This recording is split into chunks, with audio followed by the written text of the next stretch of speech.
The appraiser lifted Matilda Carrow's mother's lace shuttle between two fingers and asked, in a voice meant for spoons, candlesticks, and cracked porcelain, "Is this to be counted with the linen, my lady, or with the personal effects?" For a moment, no one in the attic of Carrow House answered. Dust hung in the cold spring light that slanted through the high window. Trunks stood open along the boards, their brass corners dulled by age, their insides exposed like secrets that had trusted the dark too long.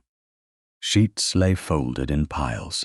Table linen had been shaken out and measured. Lace collars, lace cuffs, lengths of narrow edging, and unfinished borders were spread upon an old coverlet while Mr. Voss, the appraiser, made neat marks in his book. London moved below them in Mayfair elegance, all carriage wheels and calling cards and polished door knockers.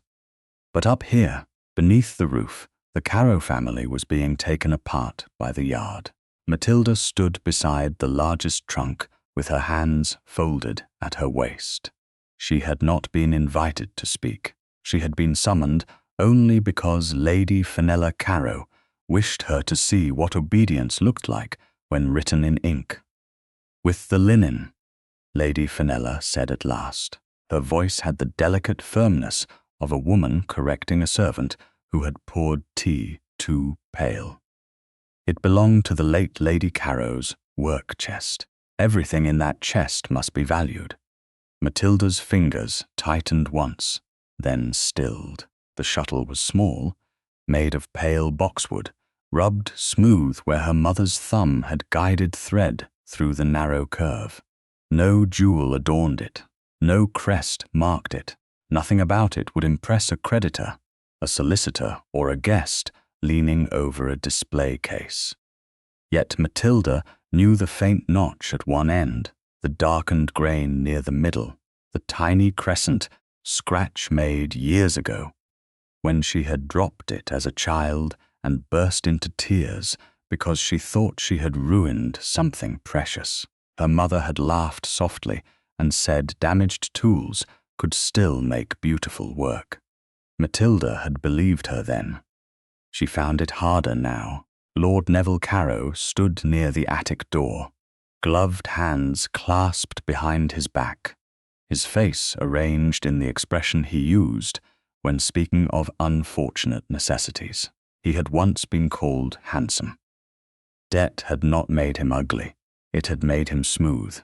Every concern slid from him before it could leave a mark. "There is no need to look so stricken, Matilda," he said. "Your mother's things have rested unused for 12 years. Sentiment does not pay interest." "No," Matilda replied quietly, "but neither does cruelty." Mr. Voss paused with his pencil above the page. A maid near the door lowered her eyes. Lady Fenella turned her head slowly, and the ostrich feather in her cap trembled with controlled displeasure. "We are not cruel," she said. "We are practical. A household cannot survive on relics and wounded expressions." Matilda looked from the open trunks to the heap of folded linen. Her mother's wedding sheets lay there, yellowed at the creases. A length of Brussels lace, never sewn to any gown, had been pinned with a paper tag.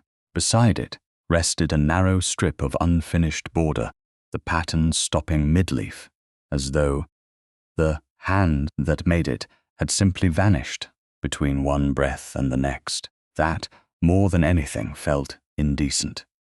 Finished things could be sold. Unfinished things still seemed to be waiting for the dead to return. "May I keep the shuttle?" Matilda asked. She kept her voice level. She did not plead. Pleading gave cruel people the pleasure of measuring how much pain their answer would cause. Lady Fenella smiled faintly. "You may keep what your father permits you to keep after the valuation is complete. It has no worth to anyone else. Then it will not grieve you to have it counted." Matilda looked to her father. She knew before he spoke that he would not help her.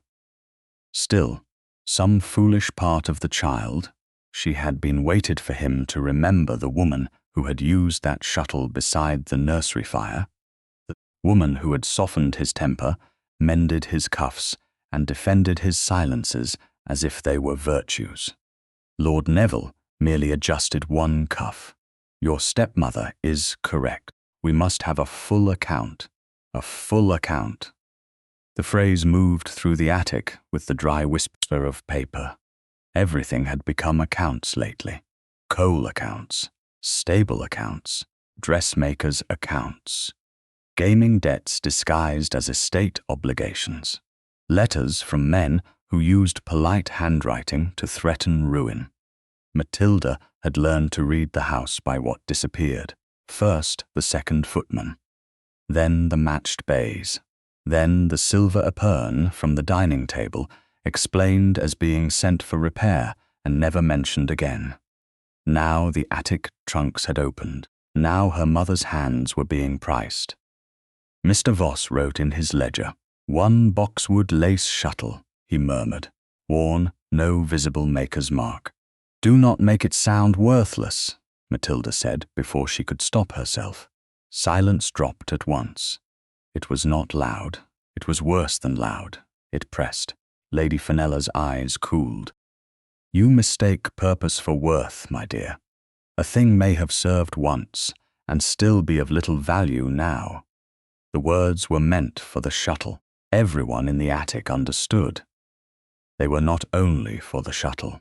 Matilda felt the familiar heat rise beneath her collar, the burn of being discussed while present, reduced while standing upright, dismissed in grammar too refined to be called insult. She was 31 years old, too old to be marketed as fresh, too poor to be indulged as independent, too well-bred to earn openly, too inconvenient to keep forever. She had spent years becoming useful, because usefulness was the one virtue, allowed to women no one meant to cherish.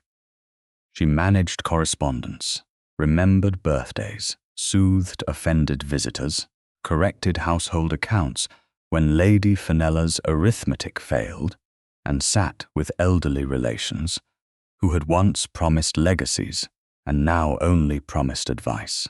She had been the quiet hinge upon which Carrow House continued to open. Today she discovered even hinges could be removed and priced. A young solicitor's clerk stood at a small travelling desk beneath the sloped ceiling, sorting folded papers with nervous care. Matilda noticed him because he kept glancing toward Lord Neville, then down again, as though afraid the documents might accuse him if he met their gaze too long. One sheet lay partly open beneath his hand. Its lower edge was cut in a curious scalloped pattern, not straight, not torn, but shaped with deliberate little curves like the edge of lace paper. A blue revenue stamp marked the corner. Matilda saw the clerk's thumb shift quickly over the date when she looked at it. "That paper," she said, "is it part of the household valuation?" The clerk's face reddened. Lord Neville answered before the young man could. "It is not your concern. My mother's linen is my concern. Your mother's linen is part of this estate. And am I?" The question came out softly, too softly. Mr. Voss stopped writing again. Lady Fenella drew herself up. "This display is unbecoming." Lord Neville crossed the attic in 3 measured steps and took the shuttle from the appraiser. For one brief, impossible instant, Matilda thought he meant to give it to her. Instead, he placed it in Lady Fenella's open reticule. The small click of the clasp sounded final. "Enough," he said. "There are matters a daughter need not understand until they are settled." Matilda looked at the reticule. Black silk, jet beads, her mother's shuttle inside it, swallowed by mourning that had never belonged to her mother at all. "Then perhaps you should not settle them with my life." Her father's face hardened, not with rage but with embarrassment. That was worse. Rage admitted injury, Embarrassment blamed the wounded for bleeding in view. You will be told now, since you insist upon forcing a private arrangement into melodrama. His Grace, Gideon Staveley, Duke of Hale-wick, has agreed to marry you. The maid near the door made the smallest sound and covered it with a cough. Mr. Voss looked down at his ledger as if the page had become fascinating. The clerk bent over the scalloped paper. Matilda did not move. The words had weight, but they did not land all at once.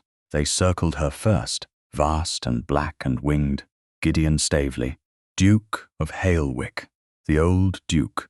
Society spoke of him in lowered tones over teacups, never with laughter, rarely with warmth. A widower of great fortune and greater silence. 54, perhaps.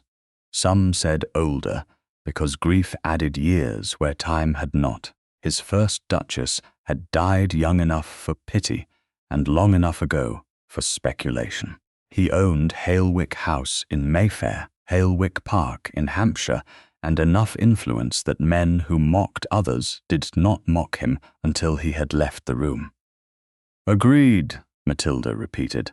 The word tasted strange. "To marry me in 10 days," Lord Neville said. "The settlement will preserve this family from immediate embarrassment. You will become a duchess. Many women would show gratitude." Lady Fenella's smile returned. "It is a better future than one could reasonably have expected at your age." There it was, not shouted, not vulgar, worse, polite enough to be repeated in a drawing room. Matilda glanced at the piles around her. Bridal linen, personal effects, lace chest, one compliant daughter, unwritten but present on every page. She understood then that her name did not need to appear in Mr. Voss's ledger. Everything around her had already said it. Her childhood, her mother's work, her silence, her future, all gathered, counted, and offered toward a debt she had not made. She drew one breath, then another. A Carrow woman, her mother had once told her, must never mistake stillness for surrender. Matilda had not understood then. She did now. She lifted her chin and looked directly at Lord Neville. "Am I your daughter, Papa, or merely the last item not yet priced?" The attic held its breath. Even Lady Fenella did not immediately answer. Below them, somewhere deep in the house, the front door opened. Voices stirred.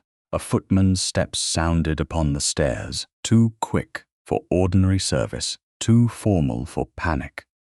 He appeared at the attic threshold with his livery slightly disordered and his eyes wide from the effort of not staring at the trunks, the papers, the pale-faced bride who had just learned the date of her own sale. He bowed toward Lord Neville, then toward Lady Fenella, but his gaze flickered once to Matilda with something like pity. "My lord," he said, voice catching before he steadied it. "His Grace, the Duke of Hale-wick." The footman's announcement did not merely enter the attic. It altered the air. Lord Neville's face changed first. The smoothness remained, but beneath it something tightened, as if a debt long hidden had heard its own name spoken aloud. Lady Fenella snapped her reticule shut with the boxwood lace shuttle still imprisoned inside. Mr. Voss lowered his pencil. The solicitor's clerk gathered the scalloped-edged paper so quickly that one corner bent beneath his thumb. Matilda noticed that, because noticing was safer than feeling. Downstairs, a man of immense consequence had crossed the threshold of Carrow House, and she, who had just been told she would marry him in 10 days, stood among trunks and linen like a disputed parcel. "In the attic?" Lady Fenella whispered, horrified by geography more than by cruelty. "He cannot be brought here." Lord Neville gave the footman a look sharp enough to send him backward. "His Grace will be received in the blue drawing-room." Before the footman could bow, a deeper voice came from the stairwell. "His Grace has already been received by your servants, Lord Neville." I asked where Miss Carrow was. The old boards seemed to remember how to be silent. Gideon Staveley, Duke of Hale-wick, appeared at the attic door without haste. He wore a dark morning coat, cut with severe precision, his cravat plain, his gloves grey, his cane held not as ornament, but as an old habit of command. He was not as ancient as gossip made him, yet age had marked him with authority rather than frailty. His hair was iron grey at the temples. His face was lean, composed, and unsmiling. There were lines beside his mouth that might once have belonged to grief, but they had settled into discipline. He looked first at Lord Neville, then at Lady Fenella, then at the open trunks, the tagged linen, the appraiser's book, the anxious clerk, and finally at Matilda. He did not look at her as men looked at women they had been told to assess. His gaze did not travel over her gown, her figure, or her age. It rested briefly on her face, then on her hands, where attic dust had left pale marks across her gloves. Only after that did he look at the valuation sheet lying open beside Mr. Voss. "Your Grace," Lord Neville said, with the warmth of a man attempting to set a rug over a hole in the floor. "We did not expect you above stairs. Had we known you were calling early, we would have prepared a proper reception. I did not come to inspect upholsteries." Gideon stepped fully into the room. The attic seemed smaller for holding him. "I came because your note spoke of final terms, and final terms concerning a woman should not be concluded in a room where she is absent." Lady Fenella's smile returned, brittle and bright. "Miss Carrow is not absent, Your Grace. She is here, as you see. We thought it wise that she understand the practical nature of the arrangement." Gideon's eyes moved to the tagged piles. Practical. He walked to the table where the valuation sheet lay. Mr. Voss tried to straighten, then thought better of speaking. Gideon read only a few lines. Lace chest, bridal linen, personal effects. The silence sharpened. Then, with 2 fingers, he turned the paper face down. It was a small action. No voice was raised. No threat was spoken. Yet Matilda felt the movement in her chest, as if someone had quietly closed a door against a staring crowd. "Her Grace-to-be is not an item in your schedule," he said. Lady Fenella's colour rose. Lord Neville let out a laugh that failed to become one. "A misunderstanding. Naturally, the household goods are being valued separately from the settlement. Then keep them separate in language as well as ink." Gideon's voice did not harden. It did not need to. I have found that men who speak carelessly of women's lives often sign carelessly beneath them. The solicitor's clerk went very still.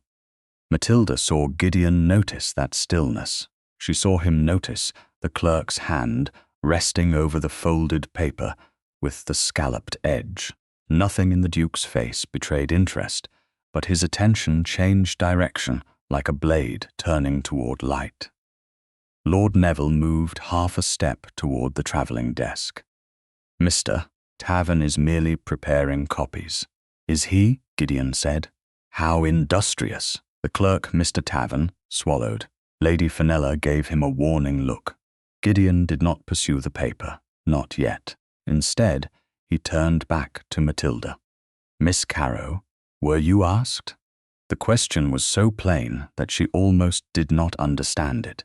She had been told many things that morning. She had been instructed, corrected, valued, and announced.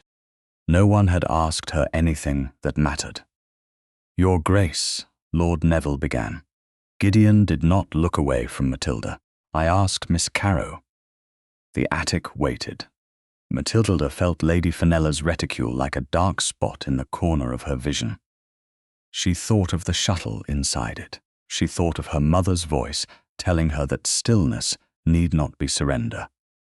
"No," she said. "I was counted. Something flickered across Gideon's face. Not pity. She had been pitied before, and pity always looked downward. This looked directly at her. "I am sorry for that," he said. The words unsettled her more than a grander declaration might have done. Sorry was a dangerous word from a powerful man. It could be a courtesy. It could also be a promise. Lady Fenella gave a soft laugh. Miss Carrow has a dramatic turn when distressed. Naturally, any young woman would be startled by a great change in circumstance. "Miss Carrow is 31, Gideon said. Not a child to be startled into obedience. Matilda's breath caught. It was the first time in years that her age had been named without being used as a stain. Lord Neville's fingers tightened behind his back. "Your Grace, I must protest any suggestion that my daughter has been ill-used. She is to become a duchess. It is a rise beyond expectation. That may be precisely the trouble." Gideon looked at him then. "You speak of rank as though it should make injury grateful." The words landed cleanly. Even Mr. Voss looked up. Lord Neville's jaw worked once before he regained control. "We are all under pressure. Creditors do not wait upon sentiment. I understood that your Grace appreciated the urgency. I appreciate urgency. I distrust concealment." Gideon's gaze drifted again toward Mr. Taven's desk, especially when urgency arrives with folded papers a bride has not been permitted to read. The clerk's hand trembled. It was slight, but Matilda saw the blue stamp flash before he covered it. Gideon saw as well. She knew he did. He did not expose it. Instead, he asked, "Is there a room where Miss Carrow may speak with me, without being overheard by every object that has been priced this morning?" Lady Fenella stiffened. That would be irregular. So is discussing a marriage settlement in an attic beside a woman's mother's linen. Gideon turned toward the open door. "The door may remain open. Mrs. Pell may stand within sight if she is still in service here." At the mention of Mrs. Pell, Matilda looked up sharply. Her old nurse had been kept mostly below stairs since Lady Fenella's arrival, tolerated because dismissal would have looked unkind to certain elderly relations. For Gideon to know her name meant he had asked questions before entering this house. Lord Neville noticed the same thing. "You have been making inquiries. I am about to marry into your family," Gideon said. It seemed prudent to learn which members of it possess a conscience.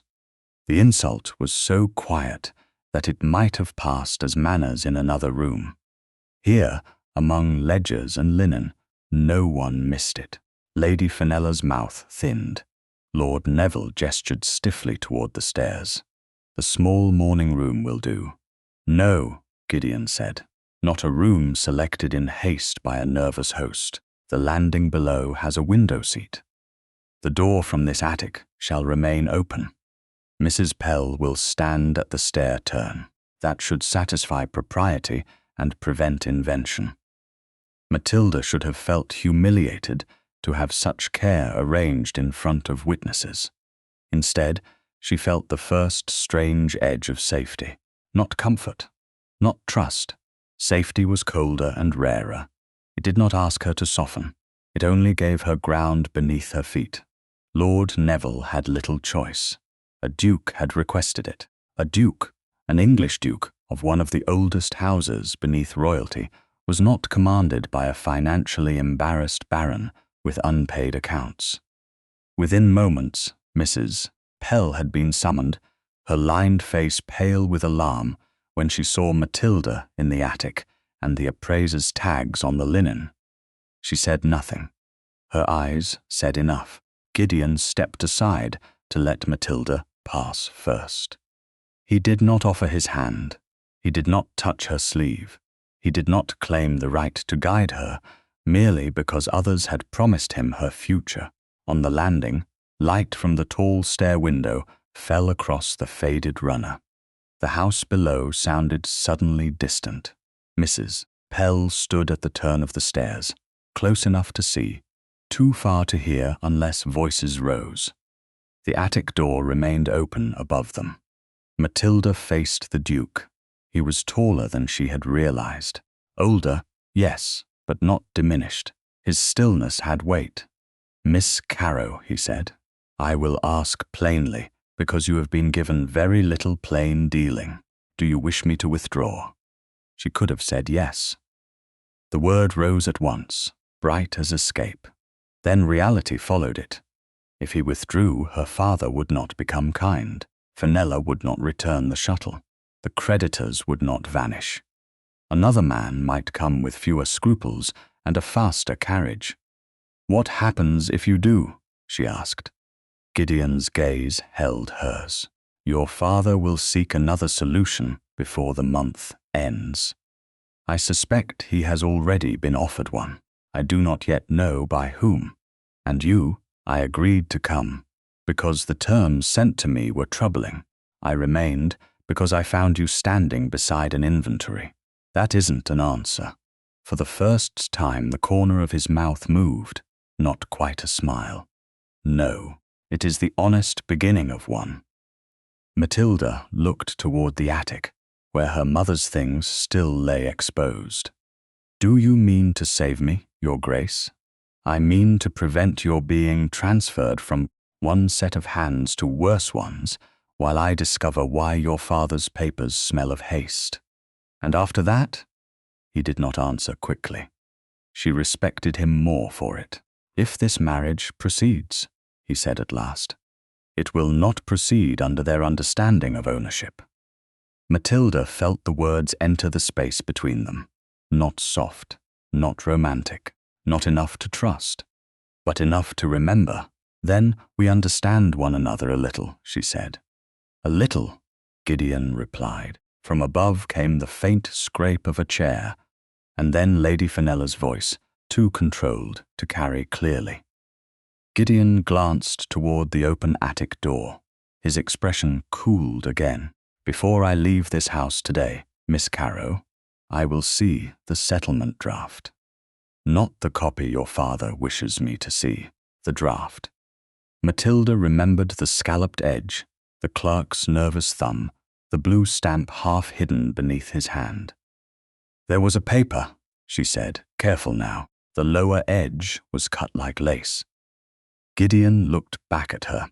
The attention in his eyes sharpened, but he did not pretend surprise for her benefit. "Then you have seen what I hoped you had not been forced to notice." "I notice many things, Your Grace. It is what remains to women when no one asks them anything."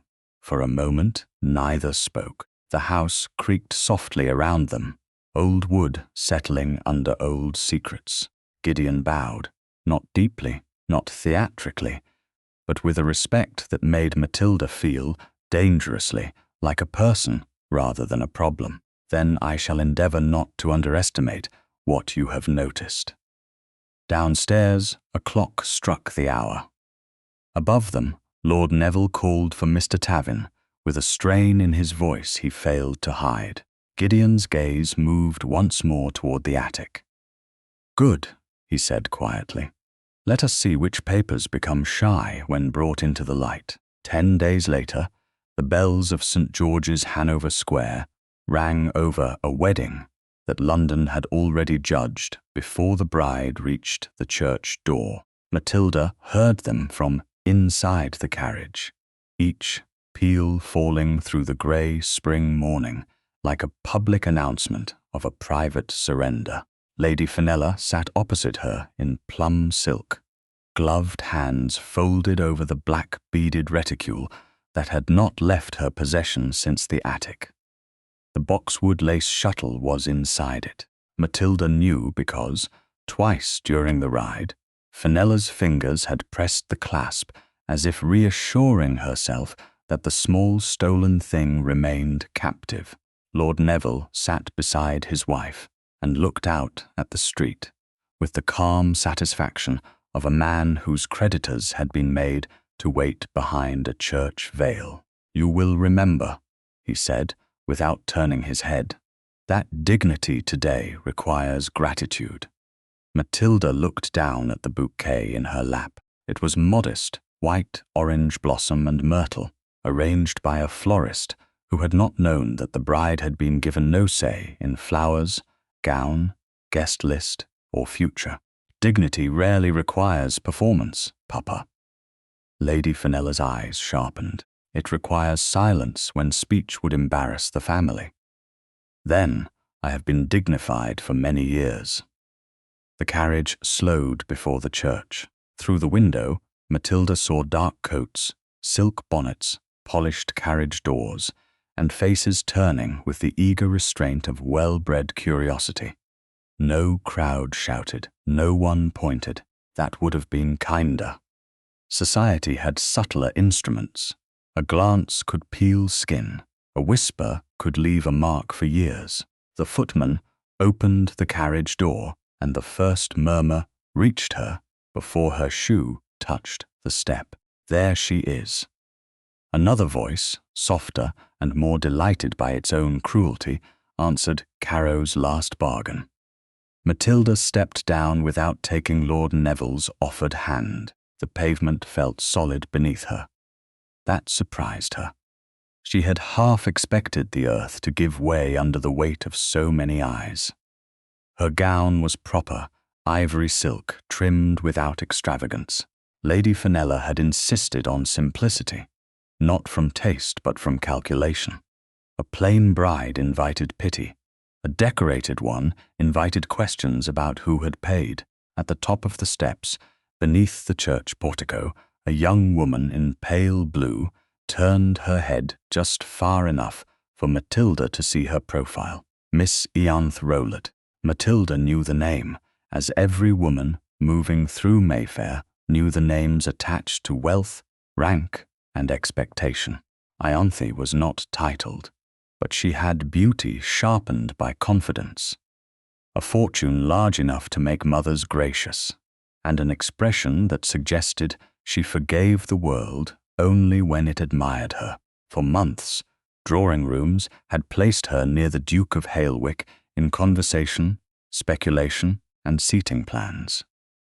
Now she watched Matilda with a smile delicate enough to pass inspection. "Some brides wear orange blossom," Ianthe murmured to the woman beside her, just loud enough. "Others wear receipt ink." A few shoulders trembled with suppressed amusement. Matilda felt the words land. Bought, priced, settled. She kept walking. Lady Fenella came close enough to adjust the edge of Matilda's veil. Her gloved hand brushed Matilda's cheek with false tenderness. "Do not answer," she whispered. "You will only prove them right." Matilda's gaze lowered by chance to the reticule. The clasp gleamed. She imagined the shuttle within it, her mother's thumb-polished boxwood lying among Fenella's scent bottle, calling cards, and folded malice. She wanted to reach for it. She wanted, with a force that frightened her, to snatch back one thing before all London watched her give away the rest. Then the church doors opened wider, and Gideon Staveley turned. He stood near the altar in a dark coat, broad-shouldered and unsmiling, his grey hair severe beneath the high light from the windows. He looked older than the young gentlemen gathered in bright clusters behind him. He looked lonelier, too. Yet there was nothing feeble in him. His stillness made other men seem restless. When his eyes found Matilda, he did not smile. He bowed his head once, not to the crowd, not to her father, but to her. It was a small acknowledgement. It steadied her more than encouragement would have done. Lord Neville took his place at her side, as custom demanded. His hand hovered near her arm. She allowed the escort, because refusal would make the spectacle larger, but she did not lean on him. The church smelled of wax, damp wool, and flowers. As they moved down the aisle, whispers slipped between pews. The old Duke must want peace at any price. "No, my dear, It is Carrow who needed the price. Poor creature, better than spinsterhood. Matilda heard each phrase with unnatural clarity. People assumed humiliation blurred the senses. It did not. It sharpened them until the world became knives. She saw Lady Fenella take her seat and lay the reticule carefully in her lap. She saw Ianthe Rowlatt 2 pews back, watching Gideon instead of the bride. She saw Mr. Tavan, the young clerk from the attic, standing near the side wall with a paper case clutched too tightly beneath his arm. She saw Gideon's gaze move once to that case, then return to her face. He had noticed. He seemed to notice everything. At the altar, Lord Neville placed Matilda's hand where ceremony required and stepped away with the air of a man completing a transaction. Gideon did not close his fingers around hers. He let her hand rest lightly upon his sleeve until the clergyman began. That restraint, in front of everyone, shook her more than possession might have done. A man could claim loudly and be understood. A man who deliberately did not claim was harder to read. "Wilt thou have this woman to thy wedded wife?" the clergyman asked. The ancient words moved over them, formal and unstoppable. Gideon answered clearly, "I will." No triumph, no haste, no embarrassment. When Matilda's turn came, silence gathered with obscene interest. She knew what some expected. A tremor, a stumble, a romantic collapse into gratitude, or a visible shrinking into dread. She gave them neither. "I will," she said. The words did not feel like consent. Not yet. They felt like a door she had agreed to pass through because every corridor behind her had been set on fire. But she said them standing straight.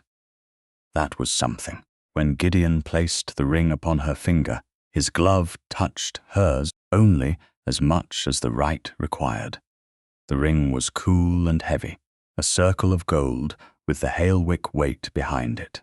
Matilda wondered whether every duchess before her had felt the difference between honor and enclosure.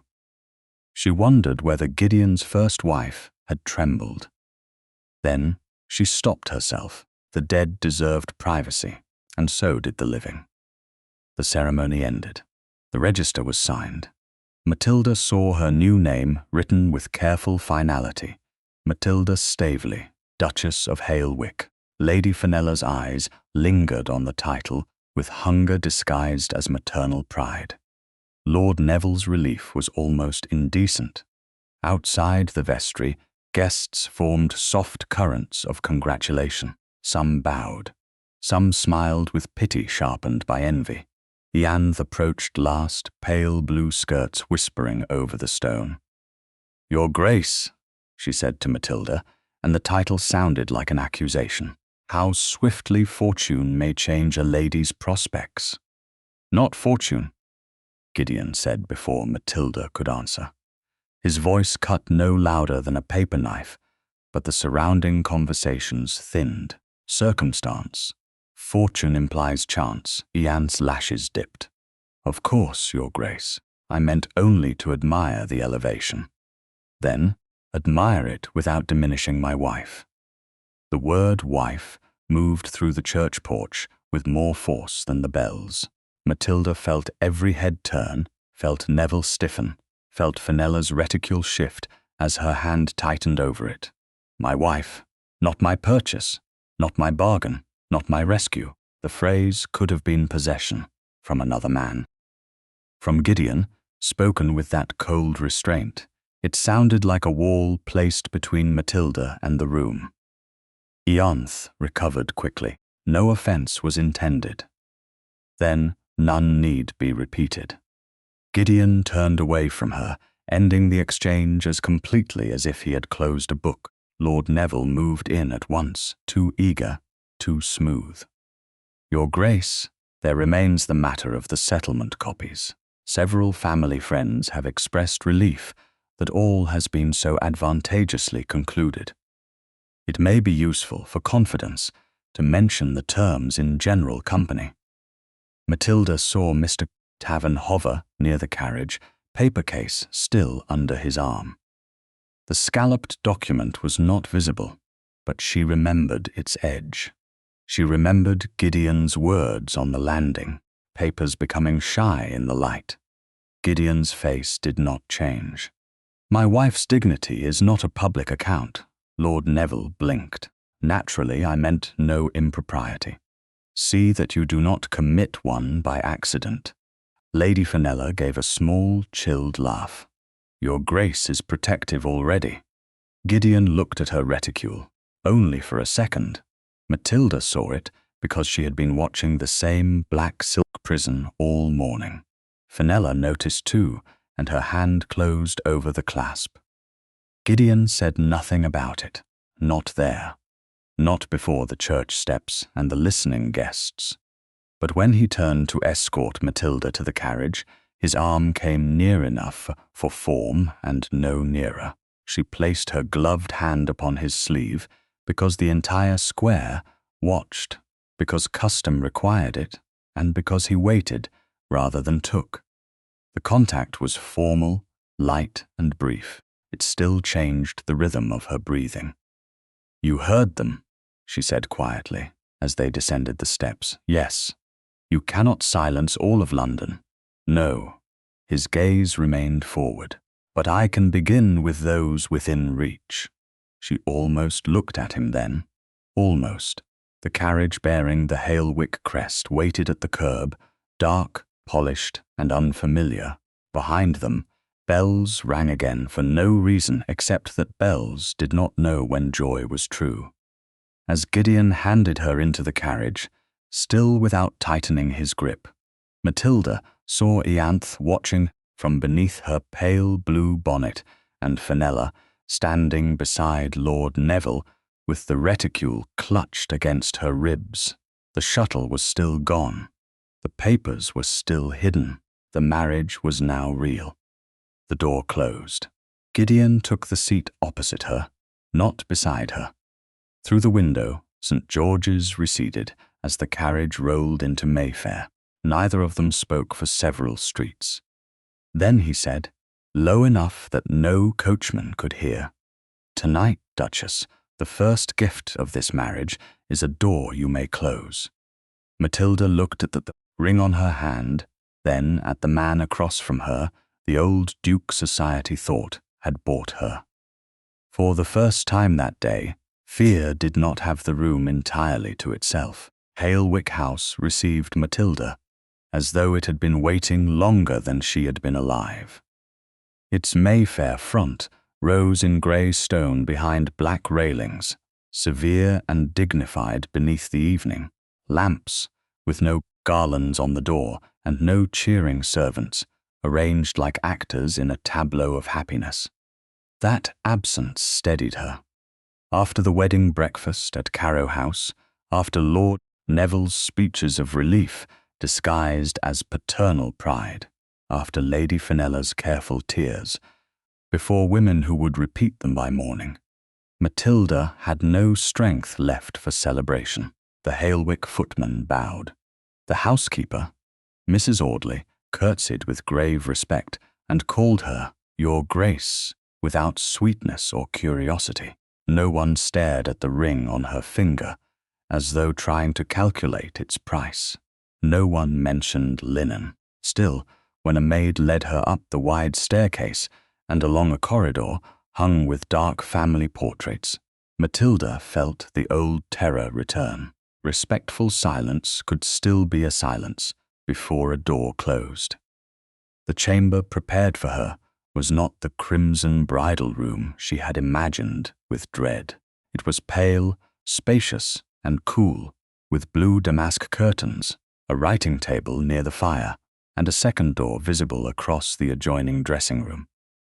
A silver lamp burned low. Her wedding gown rustled too loudly when she moved.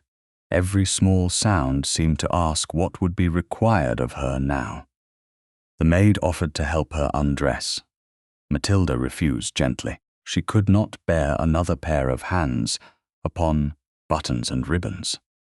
Another woman pretending not to know what a bride might fear. When the maid withdrew, Matilda stood alone in the center of the room and looked at the bed without looking at it. She did not tremble.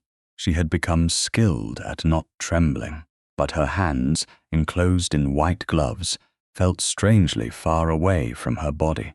She turned toward the writing table because paper had become the shape of danger, and saw an envelope laid there, sealed with dark wax bearing the Hale-wick crest. Beside it was a small brass bell, not a summons rope hidden by the bed. A bell within reach of the table, as if she were expected to sit upright and make decisions. Footsteps came in the corridor. They stopped outside the door. A pause followed. Then Gideon's voice, low and controlled, came through the wood. "Duchess, may I enter?" The question undid her more than command would have done. She looked at the door. A husband did not need permission, not in the way a stranger did. Law, custom, and every whisper of the day had told her so, yet he waited. "Yes," she said, and her voice was steadier than she felt. "You may." The door opened only halfway.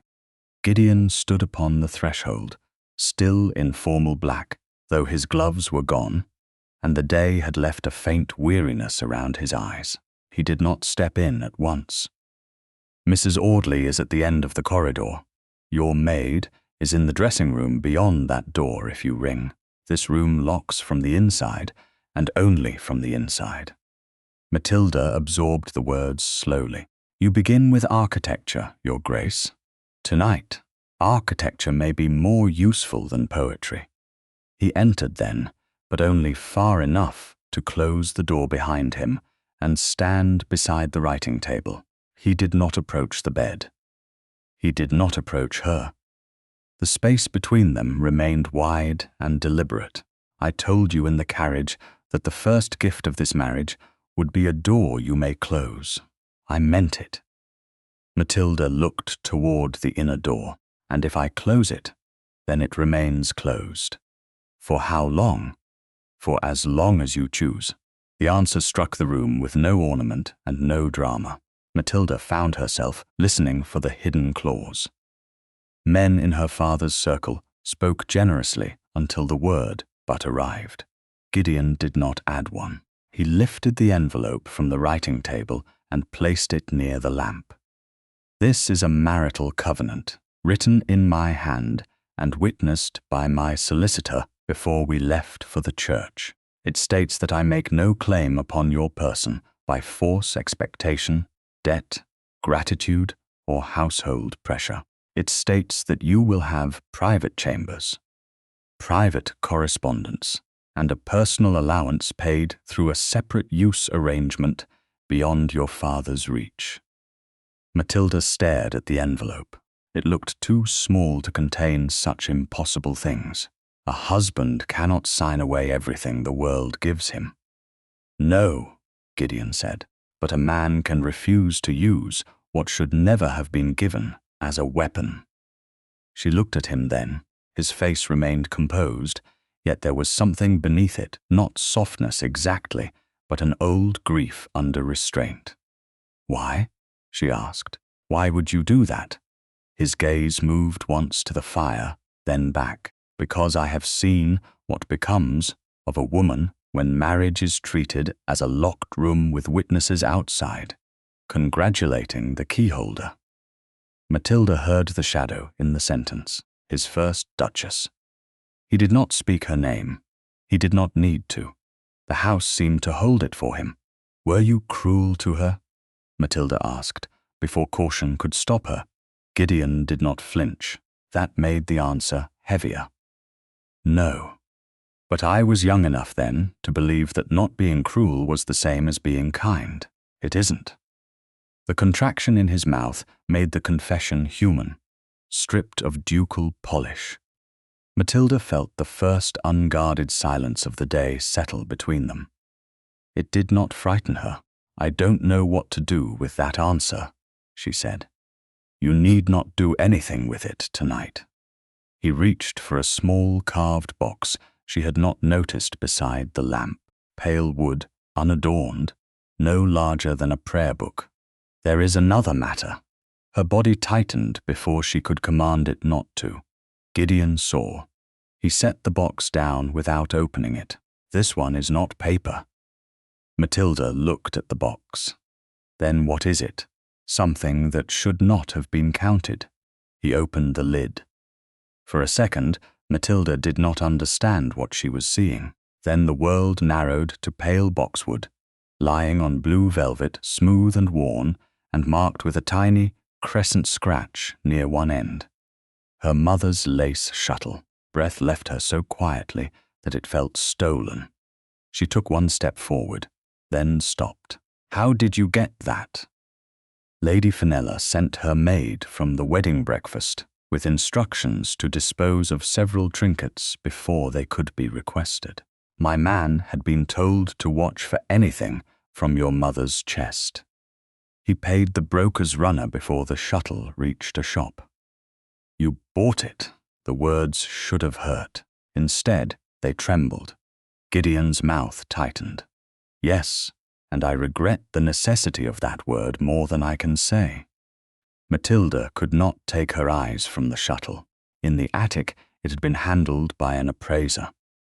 In the carriage, it had been locked in Fenella's reticule. Now it lay before her, as though it had crossed a battlefield and survived.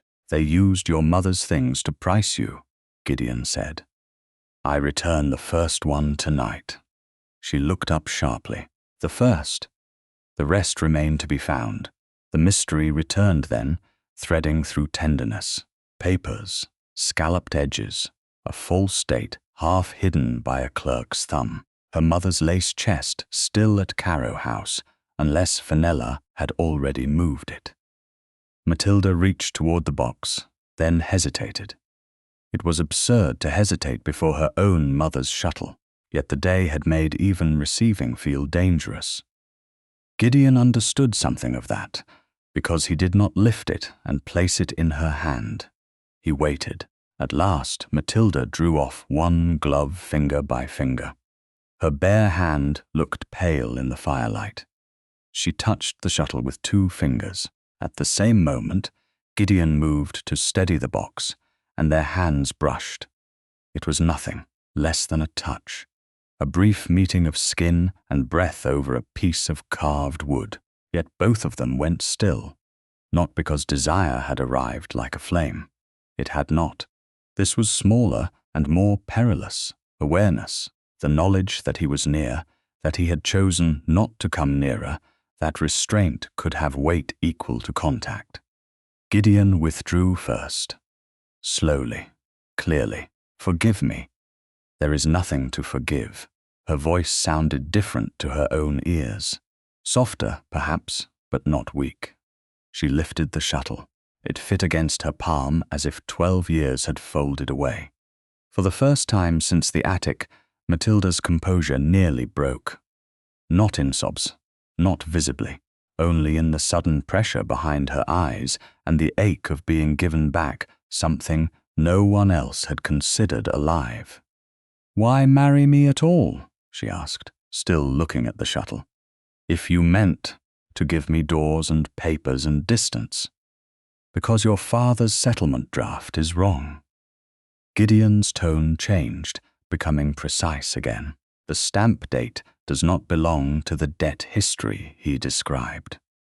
The lower edge of one counterpart has been cut to imitate an older indenture. But the pattern is too deliberate. I suspect a false obligation has been tied to my name or to investments once connected with Hale-wick agents. If I had refused publicly this morning, your father would have had both motive and opportunity to destroy whatever remains. Matilda closed her fingers around the shuttle, and he would have found another buyer. Gideon's eyes did not soften in pity. They steadied in truth. Yes, the word was brutal. It was also honest. She preferred it to comfort. So I am safer here because the world believes I belong to you. The world may believe what it likes for the moment. In this house, you belong to yourself. The fire shifted. Somewhere beyond the walls, a servant moved quietly along the corridor. Matilda looked at the envelope. The bell, the inner door, the man standing at a careful distance from all the power law had placed in his hands. "And if I cannot trust you yet," she asked, "then do not." He said it without offense.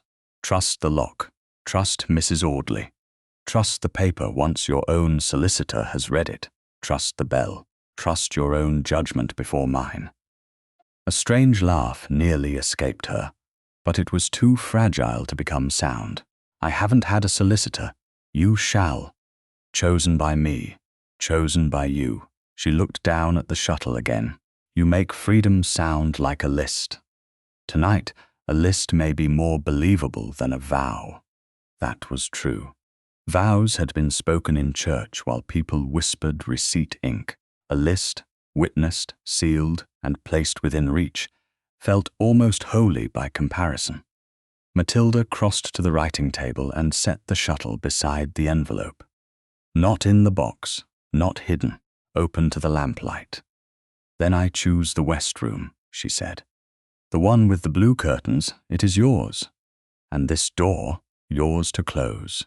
She waited for fear to object. It remained, but it no longer ruled the room alone. "Good night, Your Grace." Gideon bowed. "Good night, Duchess." He walked to the door, opened it, and stepped into the corridor without looking back toward the bed. Only after the door closed did Matilda move. She crossed the room, turned the key from the inside, and listened to the small, decisive click. Then she returned to the writing table, took her mother's boxwood shuttle, and placed it beneath her pillow before lying down in the quiet chamber that no one entered. For the first time that day, she slept not because she was unwatched, but because she had been believed when she asked for a door. Morning entered Hale-wick House with the restraint of a well-trained servant. It did not burst through Matilda's curtains or scatter brightness over the room. It arrived in a pale line along the blue damask, touched the edge of the writing table, and found the boxwood lace shuttle lying beside the sealed covenant where she had placed it after waking. She had slept. The fact still seemed improbable. A bride who had gone to bed in a stranger's house, a duchess by law and a bargaining piece by rumor, ought not to have slept, yet she had closed the door herself, heard the lock obey her hand, and slept with her mother's shuttle beneath her pillow until dawn softened the ceiling above her. When her maid came at the appointed hour, she knocked first. That small courtesy almost made Matilda turn away.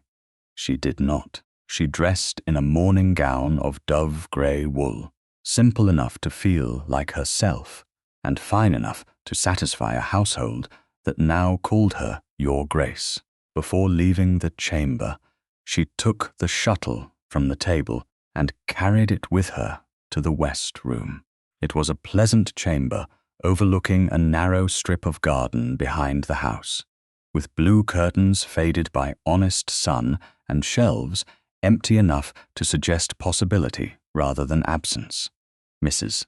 Audley had placed writing paper, ink, a sand shaker, and a small locked dispatch box on the desk.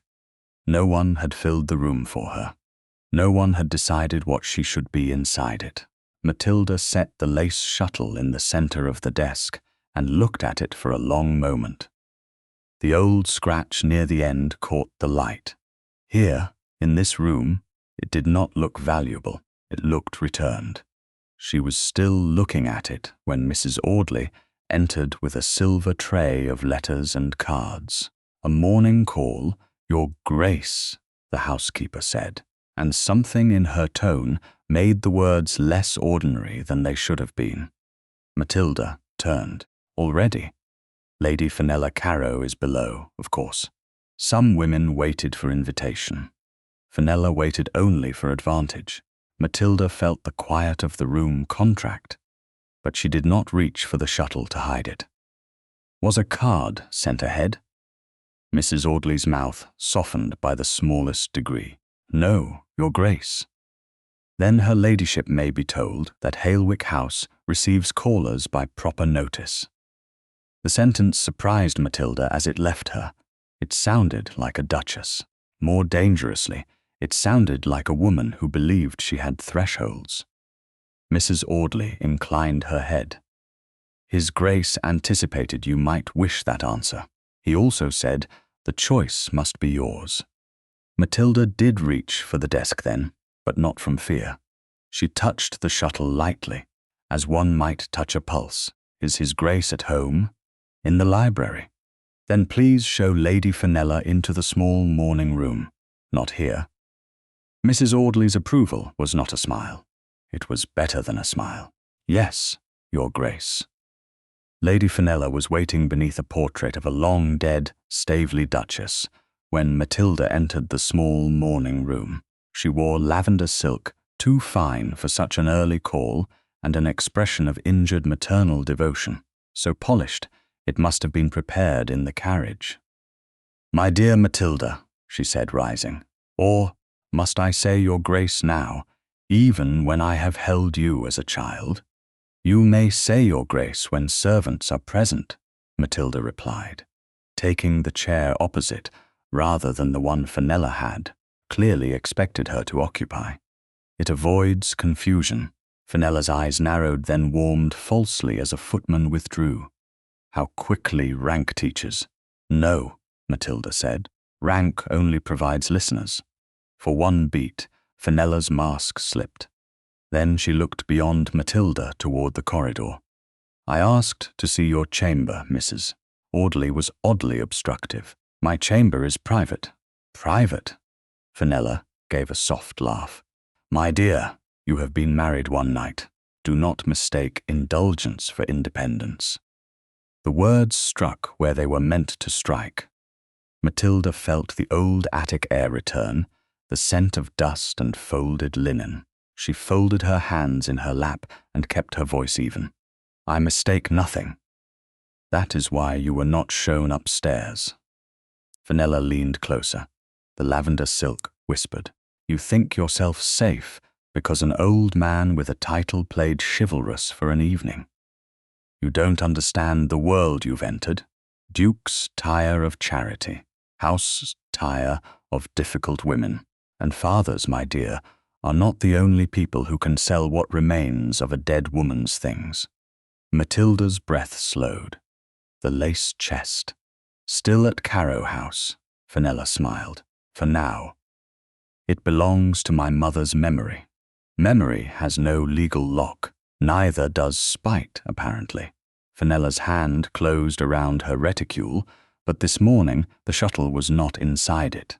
Matilda saw the realization pass through her stepmother again, bright and bitter. "You were always ungrateful," Fenella said. "Fed, dressed, presented, tolerated beyond any profitable age, and still, you look at us as if we injured you by finding you a crown. A crown can be another kind of collar if placed by the wrong hands. Pretty phrases will not protect Mrs. Pell." That name changed the room. Matilda did not move, but everything inside her became still. "What have you done?" "Nothing yet. An old servant with nowhere to go should be careful how many old stories she remembers. If she begins writing letters to her new duchess, she may discover her cottage pension has depended upon your father's patience." So that was why Fenella had come. Not only for the shuttle, for silence.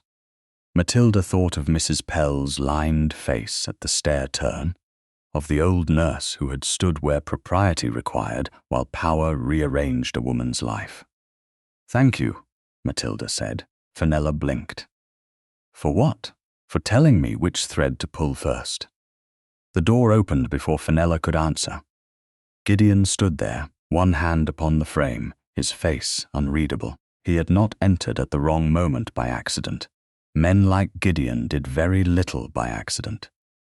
"Lady Fenella," he said, "your carriage is waiting." Fenella rose, color high. I had not finished speaking with my stepdaughter. My wife has finished receiving you."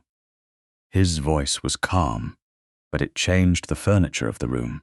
It moved every chair, every shadow, every breath into a new arrangement where Fenella no longer sat at the center. Future calls to Hale-wick House will be preceded by a card and accepted only at the Duchess's convenience. You make her sound sovereign. In her own rooms, she is. Fenella glanced at Matilda, and the look promised future harm with all the elegance of a blessing. How touching. I hope your grace remains entertained by defiance. Gideon stepped aside. I am rarely entertained by cruelty dressed as concern. Fenella passed him with her chin lifted. Matilda followed as far as the hall, because she would not hide from a retreat she had earned. At the front steps, Fenella paused to accept her cloak from her maid, a thin young woman whose eyes flicked nervously toward Matilda's hem. It happened quickly. A foot shifted. A gloved hand appeared to smooth the skirt and tugged instead. The weakened stitching at the hem caught beneath Matilda's shoe as she moved toward the carriage step to oversee Fenella's departure with proper civility. For one sharp second, balance left her. Gideon was beside her before the footman moved. His hand closed lightly around her wrist, steady enough to prevent a fall, gentle enough not to trap. Heat ran through the place where his fingers met the thin fabric of her sleeve. It was not the brush over the shuttle. It was firmer than that, more present, more alarming, because it was useful and because he released her the instant she stood secure. No lingering, no claim, only protection offered and withdrawn before it became possession. "Forgive me," he said quietly. "No," Matilda answered, her breath not entirely steady. "Thank you for letting go." Something moved in his eyes then, a recognition deeper than courtesy. Fenella saw it too. Her mouth tightened before she entered the carriage. As it rolled away, Matilda looked down at the torn place where the hem had given. A small injury to cloth, easily mended but deliberate, like so much else. Gideon followed her gaze. "The maid? Following orders, I think. I can have her questioned. Not yet." Matilda lifted her eyes to his. Frightened servants tell the truth only when they know truth won't cost them bread. He studied her for a moment. "Then what do you wish to do?" The question, so simple, opened more space than any command could have done. Matilda looked back toward the staircase, toward the west room above, toward the desk where the shuttle waited. "I want household inventories from Carrow House, if any copies can be found. I want to know which warehouse or broker Lady Fenella uses when she wishes things to disappear. And I want to write to Mrs. Pell before my father remembers to forbid it." Gideon nodded once. "Mrs. Audley will give you the household routes. My steward can provide names of reputable carriers. The letter will go under Hale-wick's seal, if you choose." "No," Matilda said after a moment, "under my own hand." His expression did not change, but the approval in it was unmistakable. Better, an hour later. In the west room, Matilda sat at a desk with the torn hem pinned out of the way and the boxwood lace shuttle beside the inkstand. Mrs. Audley had brought old trade lists, storage notes, and the names of carriers who served both Mayfair and the linen warehouses near Holborn. Gideon had not stayed. He had not leaned over her shoulder or guided her pen. He had only placed a clean sheet of paper within reach, bowed, and left the room to her. Matilda wrote carefully to Mrs. Pell, asking not for gossip but for memory. What patterns had her mother wrapped? Which papers had been kept? Had any marks been made upon the lace wrappers? She sanded the letter, folded it, and sealed it with a plain wafer, not the ducal crest. Her hand looked steady as she wrote her Marianne name. Matilda Staveley, Duchess of Hale-wick. woman not yet free, but no longer entirely counted by others. Near evening, a reply came by trusted hand, the paper thin and the script uneven with age. Matilda opened it beside the west room window, while the last light rested on the shuttle. Mrs. Pell had written only one line beneath the greeting, as if fear had left room for nothing more. Look not at the lace itself, but at the paper it was wrapped in, by the end of the first week of her marriage. Matilda had learned that Hale-wick House could protect a woman from intrusion, but not from invitation. Lady Wembury's card arrived on a silver tray at breakfast, cream paper, black ink, wording so gracious that refusal would have looked like fear. A small dinner, it said, only intimate friends. Society never used the word intimate unless it meant witnesses. Matilda read the card once, then set it beside her teacup. Across the table, Gideon lowered his newspaper. He did not ask if she was afraid. She appreciated that more than comfort. Fear was already in the room. Naming it too often gave it a chair. "You need not attend," he said. "Lady Wembury will survive disappointment. I am sure she has survived worse." Matilda looked toward the west room door beyond the breakfast parlour, where Mrs. Pell's letter now lay folded inside her writing desk beside the boxwood shuttle. Look not at the lace itself, but at the paper it was wrapped in. The words had followed her for 2 days. They had changed the shape of the past. Her mother's lace chest was no longer only memory. It was evidence waiting under another woman's control. "If I do not attend," Matilda continued, "Lady Fenella will say I am ashamed. Miss Rowlatt will say I am hidden. My father will say, marriage has made me difficult. Marriage appears to have made you accurate." She glanced at him then. Gideon's face remained grave, but something dry and almost warm moved beneath the words. It was not flirtation, not yet. It was companionship discovering its first language. "Then I shall go," Matilda said, not to prove gratitude. No, he folded the newspaper, to prove presence. Lady Wembury's dining room glittered that evening with enough candlelight to forgive every sin except poverty. The table shone with crystal, silver, and pale hothouse flowers arranged low so conversation could pass over them like arrows. Matilda entered on Gideon's arm because custom required it at the threshold, yet the drawing-room separated them almost at once. Gentlemen bowed. Ladies curtsied. Eyes moved over her gown, her jewels, her face, pausing at the places where rumour had instructed them to look.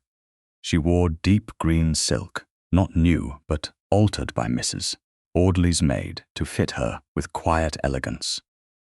At her throat was a small pearl clasp Gideon had sent through the housekeeper that afternoon with a note saying only, "Wear nothing you dislike." She had worn the clasp because she did not dislike it. That distinction mattered. Lady Wembury greeted her with both hands extended and pity tucked carefully behind hospitality. "Your Grace, how delighted we are. London has been hungry to see you settled." "London is often hungry, Lady Wembury," Matilda said. "It does not follow that one must feed it everything." Lady Wembury's smile flickered, then grew more respectful. From near the mantel, Miss Ianthe Rowlatt laughed softly, as if Matilda had made a charming mistake. She wore pale rose tonight, a colour that made every other woman look either overdressed or underlit. "How beautifully phrased," Ianthe said. "Your Grace must be growing accustomed to being the subject of interest. A rapid education, I imagine." "A useful one," Matilda answered. "One learns who mistakes curiosity for manners." The room adjusted itself around the exchange. A fan closed. A glass paused. Gideon, across the room beside Lord Neville, did not intervene. Matilda noticed that before she noticed anything else. He had heard. He had chosen not to rescue her from a conversation she was managing herself. That restraint steadied her more than public defence would have done. Lord Neville, however, did not share the Duke's restraint. He came forward with the expression of a father prepared to smooth away a daughter's inconvenient spine. "My dear Lady Wembury's kindness deserves warmth, not fencing. I meant no coldness, Papa." No, you rarely mean it. You simply forget that not every matter is an account to be corrected." Ian's eyes brightened.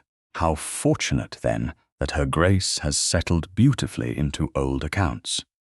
The line was delivered lightly.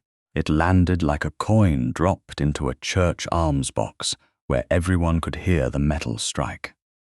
A few guests looked down. One elderly baronet cleared his throat. Lady Wembury's daughter stared fixedly at the flowers. Matilda felt heat rise along the back of her neck. But her voice, when it came, was calm.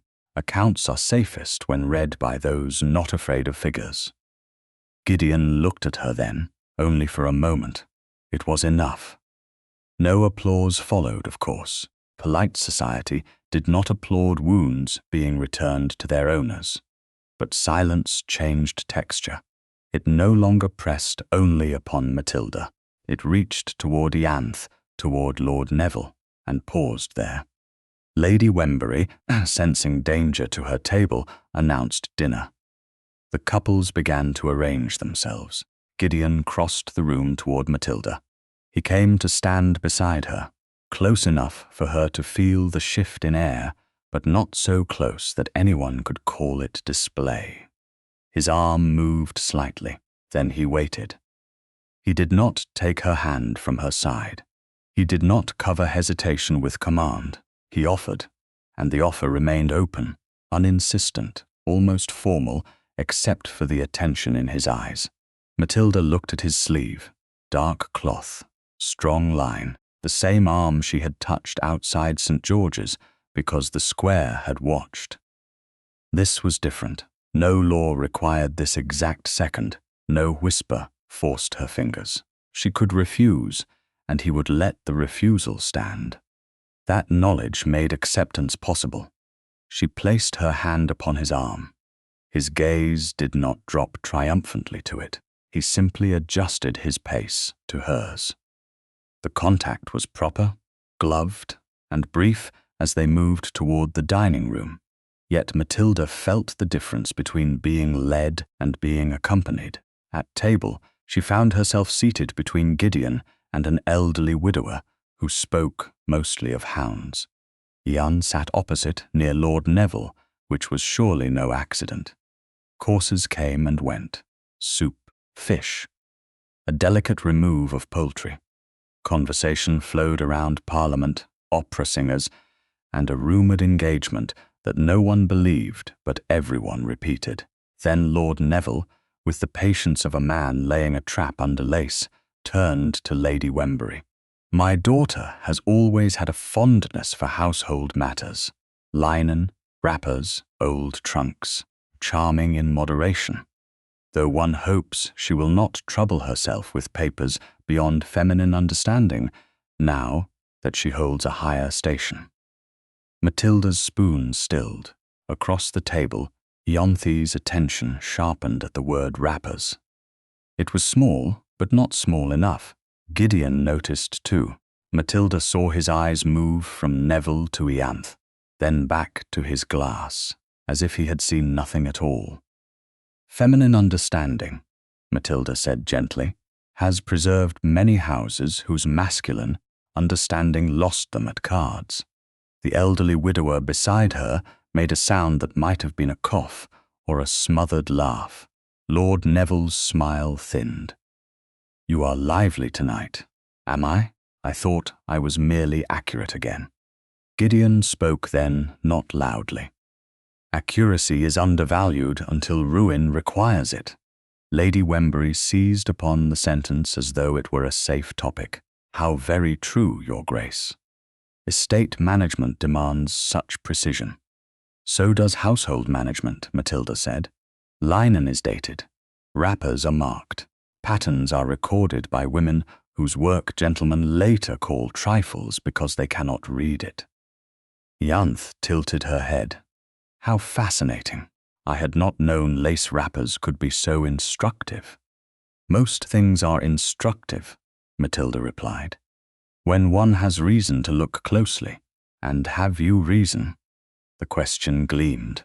Matilda felt Gideon's stillness beside her. He would answer if she faltered. She knew that now. She also knew he would prefer she not be forced into silence by his protection. I have memory, Matilda said. It is not evidence by itself, but it often knows where evidence has been hidden. Lord Neville reached for his wine. His hand did not shake, but his grip tightened enough to whiten the knuckles. Ianthe saw it. Matilda saw Ianthe seeing it. The chain lengthened by one dangerous link. After the ladies withdrew, the drawing-room felt brighter and less merciful. Ianthe approached Matilda near a table of porcelain figures and lowered her voice to a sweetness meant only for its target. You speak very boldly for a bride of 1 week, and you listen very closely for a lady with no interest in my household. Ianthe smiled. Every new duchess is of interest. Then I hope I continue to reward your study.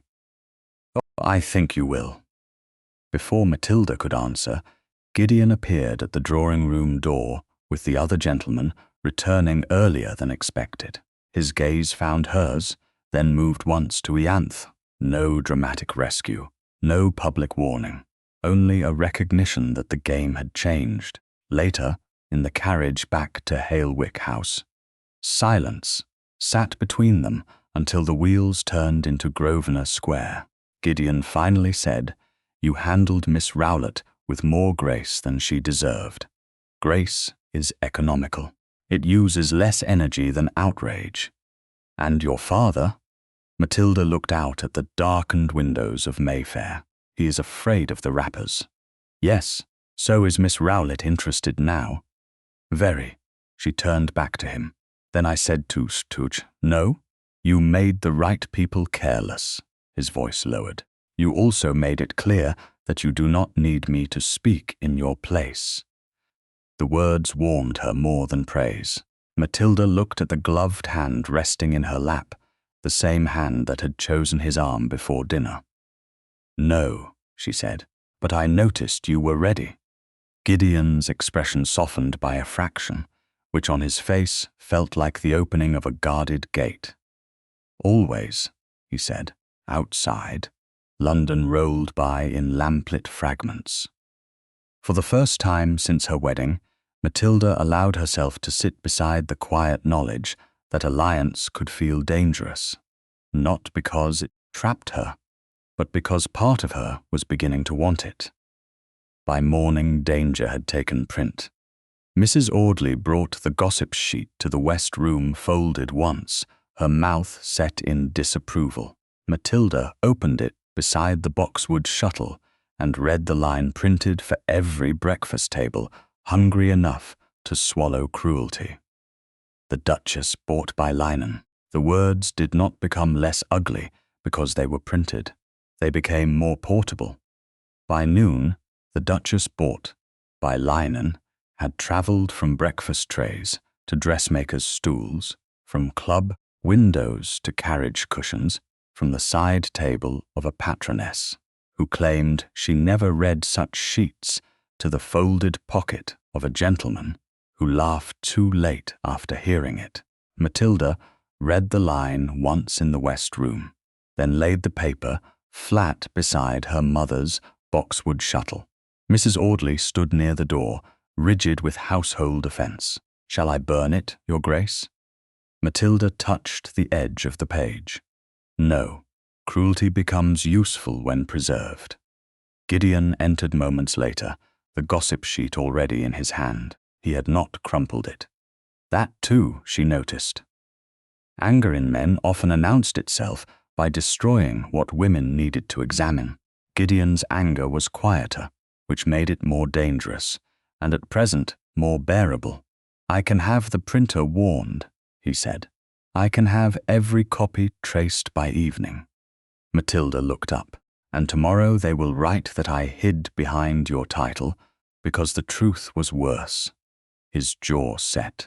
Some things do not deserve the dignity of being answered. Some things grow teeth if left unanswered. He crossed no closer than the writing table. The line between them had become familiar, not cold, but chosen. What do you wish to do? The question steadied her more than any promise. Matilda looked at the shuttle, at Mrs.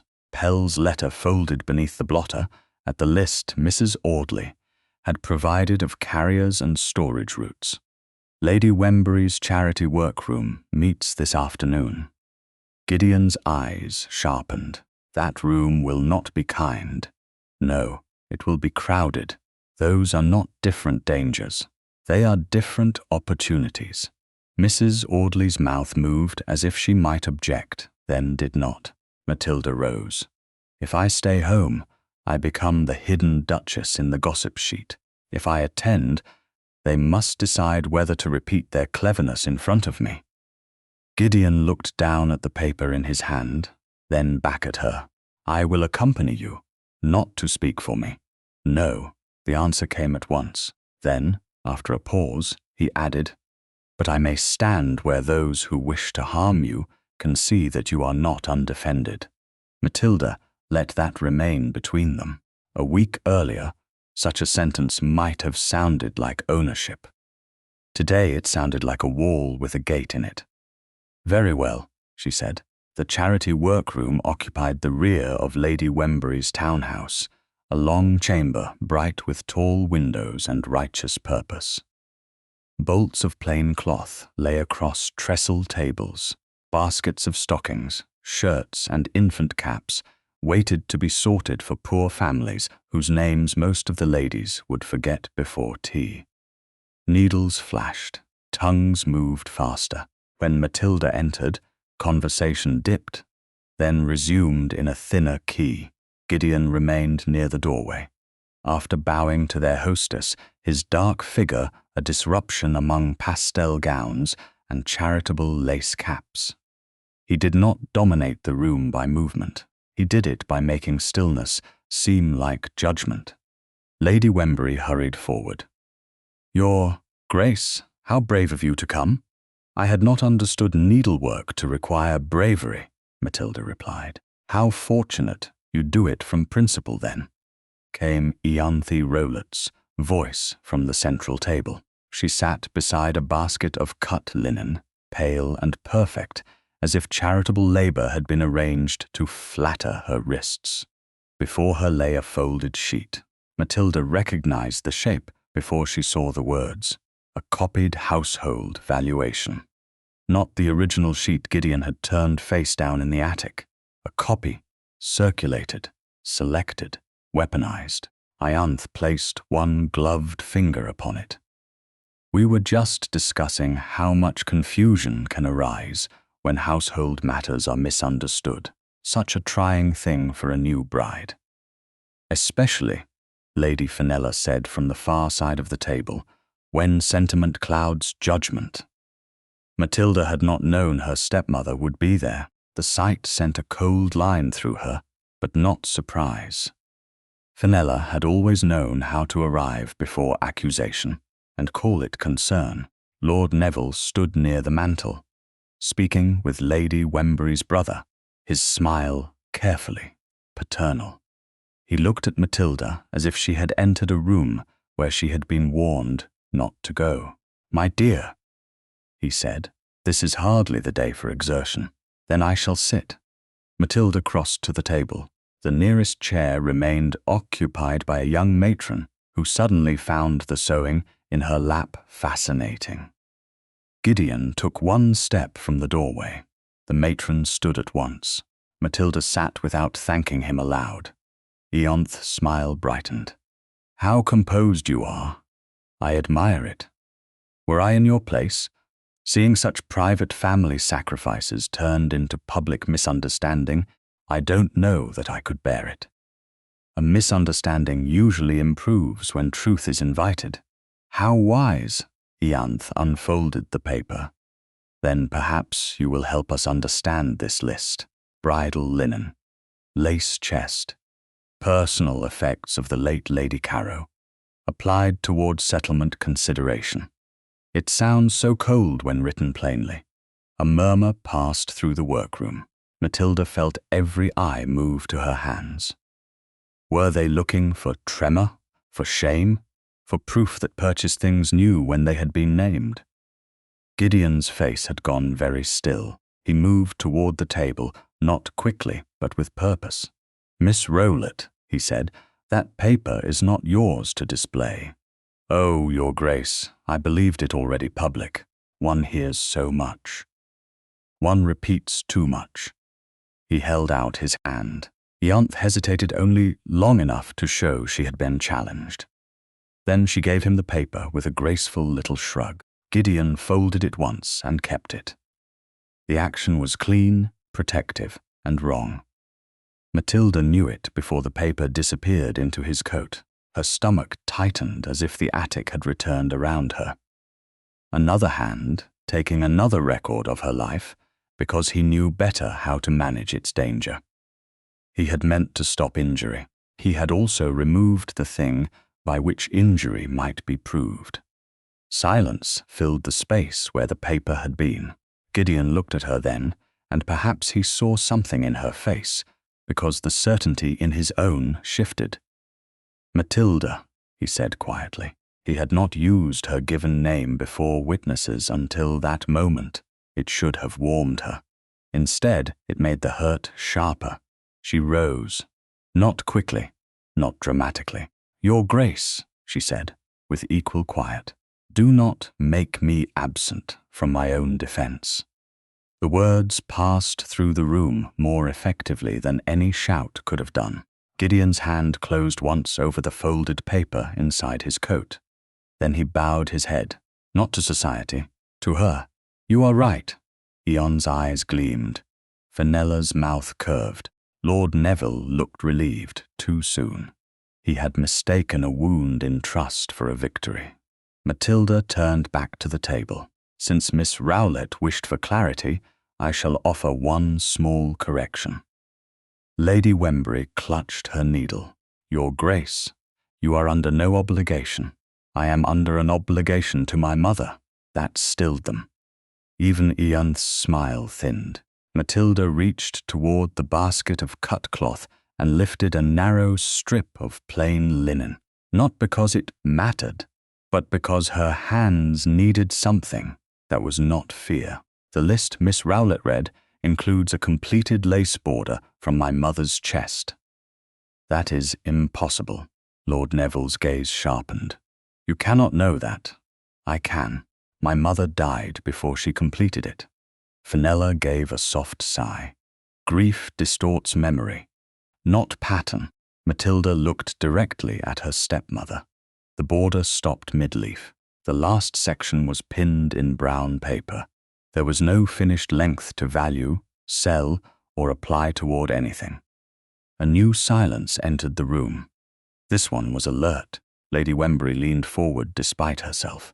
Ianthe lowered her eyes to the sewing basket, thinking. Lord Neville said, "A clerical error, perhaps." Matilda let the word sit. Then the error was made by someone who never opened the chest. Gideon did not speak. She could feel him behind and slightly to her left, holding the paper he should not have taken, learning, in public, what it meant to stand too far in front of someone. Her disappointment hurt because she had begun, foolishly perhaps, to trust the shape of his restraint. Yet she would not let that hurt be used by the room. Ianthe recovered first. How extraordinary that a duchess should remember unfinished lace so clearly. Matilda turned to her. A woman remembers what is taken from her when she is given nothing else to keep. The fan in Lady Wembury's hand stopped moving. Fenella's colour rose. Lord Neville set down his glass. Gideon said, low but carrying, "That is enough for today." Matilda looked at him once. The room saw it. He did too. This time he did not step forward. He did not command departure. He waited. Matilda gathered her gloves from the table. "Yes," she said, "I believe it is." Only in the carriage did the quiet become private enough to ache. Gideon took the folded paper from his coat and placed it on the seat between them, not in his hand, not in hers. Neutral ground. "I was wrong," he said. "I saw them cornering you and thought only of stopping the blade." Matilda looked at the paper. "By taking it." "Yes." His voice did not defend itself. "By taking it." The wheels struck a rut, then steadied. She could feel the shape of anger inside her, but beneath it was something sadder. "All my life, men have removed papers, keys, letters, and choices for my own good. They always sound reasonable while doing it. I won't ask you to excuse me because my intention was better." The contraction was soft, human. A better intention can still leave the same bruise. She looked up. His face was grave and stripped of ducal distance, not undone, not pleading, accountable, though not yet repaired. "What will you do with the paper?" she asked. "Return it to you." "Now?" He did not reach across her. He did not place it in her lap. "If you choose to take it." Matilda let several seconds pass. Then she picked up the folded copy. It felt lighter than its power. "I shall keep it in the West Room." "Good." Outside, London moved past in respectable facades and hidden appetites. Matilda unfolded the paper and read the false line again. Completed lace border. The lie had been designed by someone who thought women's work was too small to be remembered. That was its first mistake. "Youth will not stop," she said. "No. My father will try to make this look like ambition. Yes, and Lady Fenella will move the chest if she has not already." Gideon's eyes sharpened. "Then we must be quicker." "No," Matilda said. "I must be present." He accepted the correction with a nod. "You must be present." When they reached Hale-wick House, she went straight to the West Room and locked the copied valuation in her dispatch box beside Mrs. Pell's letter. The boxwood shuttle lay on the desk, pale and quiet. Matilda touched it once, then looked toward the window where evening gathered over Mayfair. She would go to the next public reading. She would not hide while strangers measured her life in linen. 2 hours later, a cream envelope arrived addressed to the Duchess of Hale-wick in Ian Rowlatt's elegant hand. Inside was a card for a charitable inventory review to be held before selected patronesses. Beneath the printed line, someone had written, "Bring your memory, your grace. We shall bring the account." The card from Ian Rowlatt remained on Matilda's writing desk for 3 days. Its cream surface, as clean as a threat, could be when dressed for society. "Bring your memory, your grace. We shall bring the account." Each morning, Matilda read the line once, then returned to the documents in her dispatch box. The copied valuation lay beside Mrs. Pell's letter, the false listing of the completed lace border beside the warning about the paper it had been wrapped in. Her mother's boxwood shuttle rested between them, not as proof yet, but as witness. On the morning of the charitable inventory review, Gideon came to the West Room before the carriage was called. He did not enter until she answered his knock. She found that she expected the knock now. Worse, she had begun to listen for it. "I have brought the paper," he said. In his hand lay the copied valuation he had taken from Ianthe and returned to her in the carriage. Matilda looked at it, then at him. "It is already mine." "Yes." He placed it on the desk, closer to her than to himself. "And I should have remembered that before I touched it in Lady Wembury's workroom."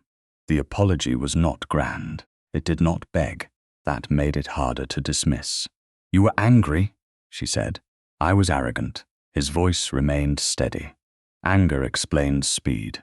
It doesn't excuse direction. I moved in front of you. Matilda felt the words settle into a place that had been braced for defense. And today I will sit beside you unless you ask me to stand elsewhere. I will not take a paper from any hand unless you tell me to. If insult comes, I may wish to answer it. I will wait. She looked down at the valuation. The false ink waited with patient malice. That may be difficult. Yes, for a duke, for a man who has made a habit of mistaking silence for control. The honesty struck more deeply than charm would have done. Matilda closed the dispatch box, then slipped Mrs. Pell's letter into her reticule. The shuttle she left upon the desk. It would not be carried into spectacle like a charm for luck. It would remain in her room, where it belonged to her and not to their appetite. Then we shall both practice, she said. The review was held in Lady Wembury's subscription room, a chamber designed for benevolence and sharpened for judgment. Long tables had been arranged under the windows. On one side stood baskets of linen for poor families. On the other lay a stack of papers tied with pale ribbon, as though poverty and gossip were sister charities. Selected patronesses filled the chairs, their bonnets arranged like polite verdicts. Lord Neville stood near the hearth, grieving father in posture, relieved debtor in the eyes. Lady Fenella sat with her hands folded, all plum silk and wounded propriety. Ianthe Rowlatt presided at the central table, the copied inventory before her. She had chosen white today, an unfortunate colour for anyone less skilled at pretending innocence. Gideon offered Matilda his arm at the threshold, and she took it until they reached their chairs. Then he released her with the same care he had shown from the beginning. It was not distance, it was discipline. Lady Wembury rose. Your Graces, we are grateful you have come. There has been, I fear, a painful misunderstanding about charitable goods, family articles, and settlement language. We hope only for clarity. Matilda sat. Clarity is rarely painful to the innocent. A rustle moved through the room. Ianthe's smile did not falter. How admirably direct. Then I shall begin with the list as circulated, so no one may accuse us of whispering behind fans. She unfolded the copied valuation. Gideon's hand, resting on the table edge, did not move. Matilda noticed the stillness because she knew it cost him something. Ianthe began reading. Bridal linen, 12 sets. Household lace, assorted. 1 chest formerly belonging to the late Lady Carrow. 1 boxwood shuttle, worn. Personal effects applied towards settlement consideration. She paused, allowing the room to breathe in the ugliness. And here, later in the schedule, 1 completed lace, border of Brussels pattern, suitable for trimming a wedding gown or chapel veil. Lady Fenella lowered her eyes, as if wounded by the vulgarity of details she had helped arrange. Lord Neville sighed. My daughter, unhappily, has always attached great feeling to trifles. I regret that ordinary arrangements have been made to appear harsh. Ordinary? Matilda asked. Her voice was quiet. To list a woman's dead mother beside debt consideration? He looked at her with fatherly sorrow.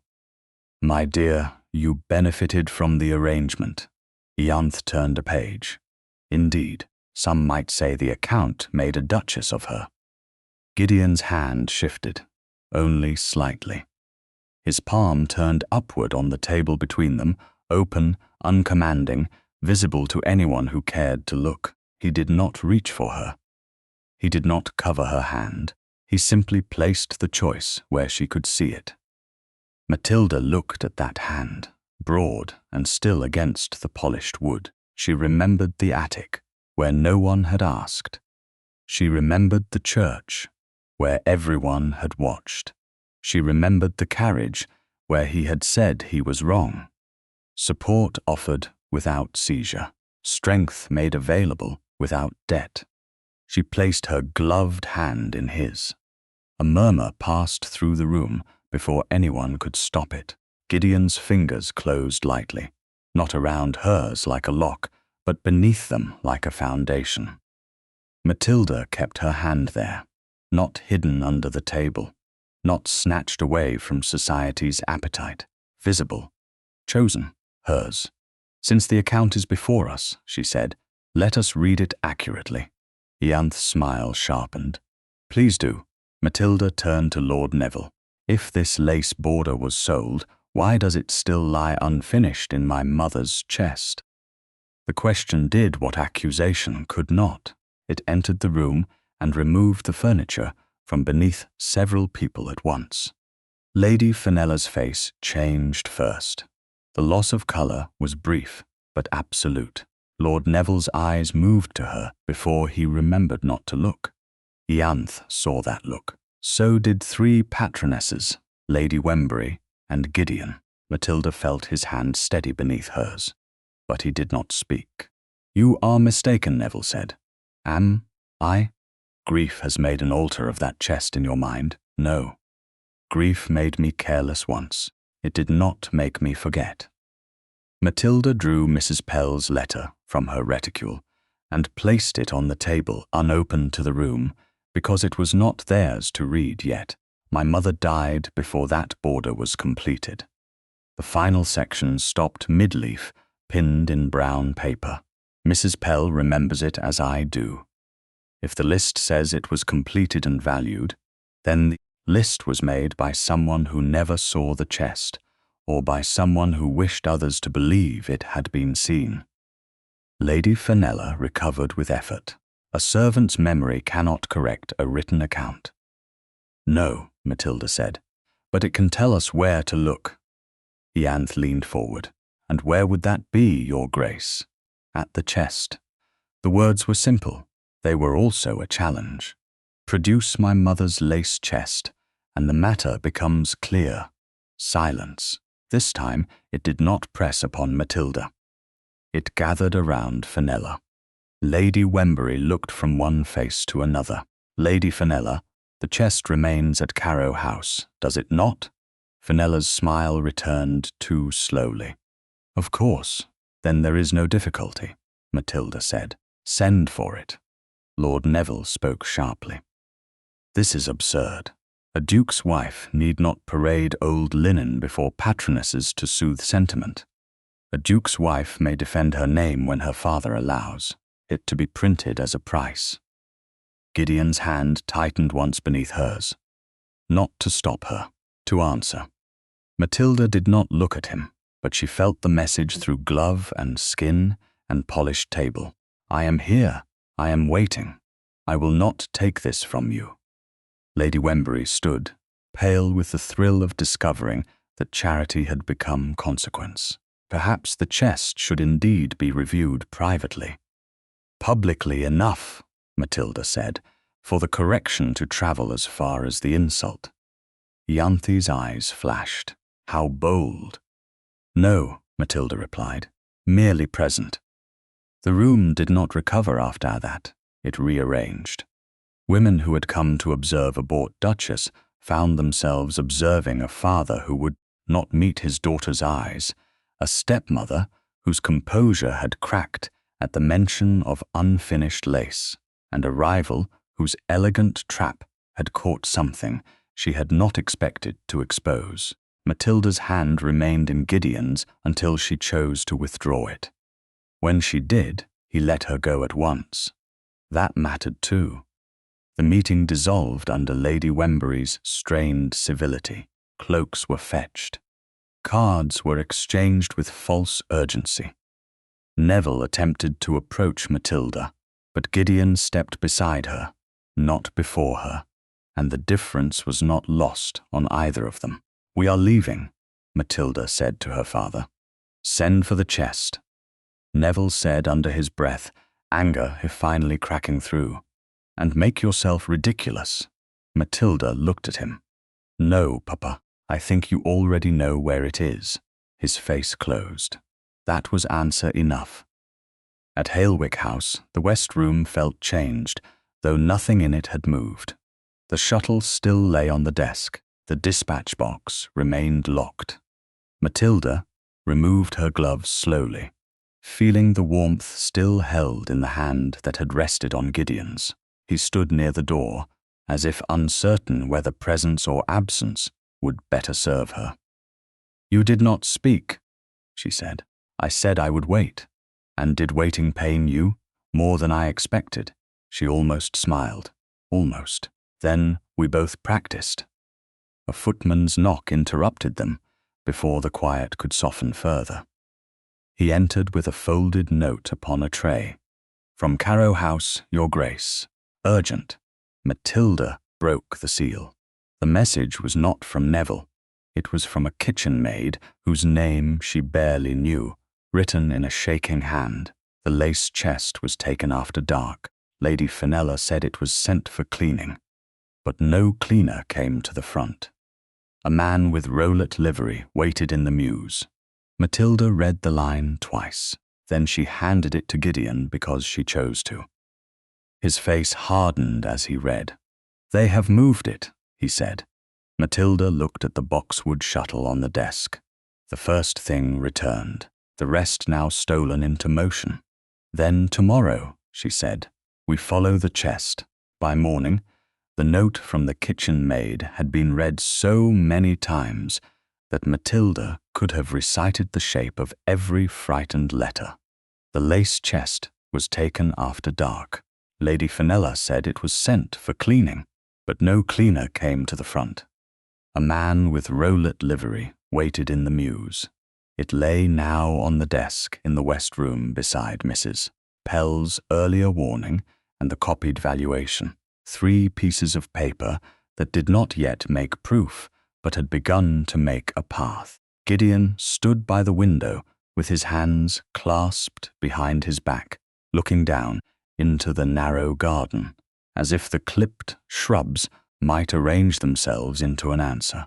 Matilda had expected him to send men at once, to command, pursue, seize, and return with the chest like a prize taken in a gentleman's battle.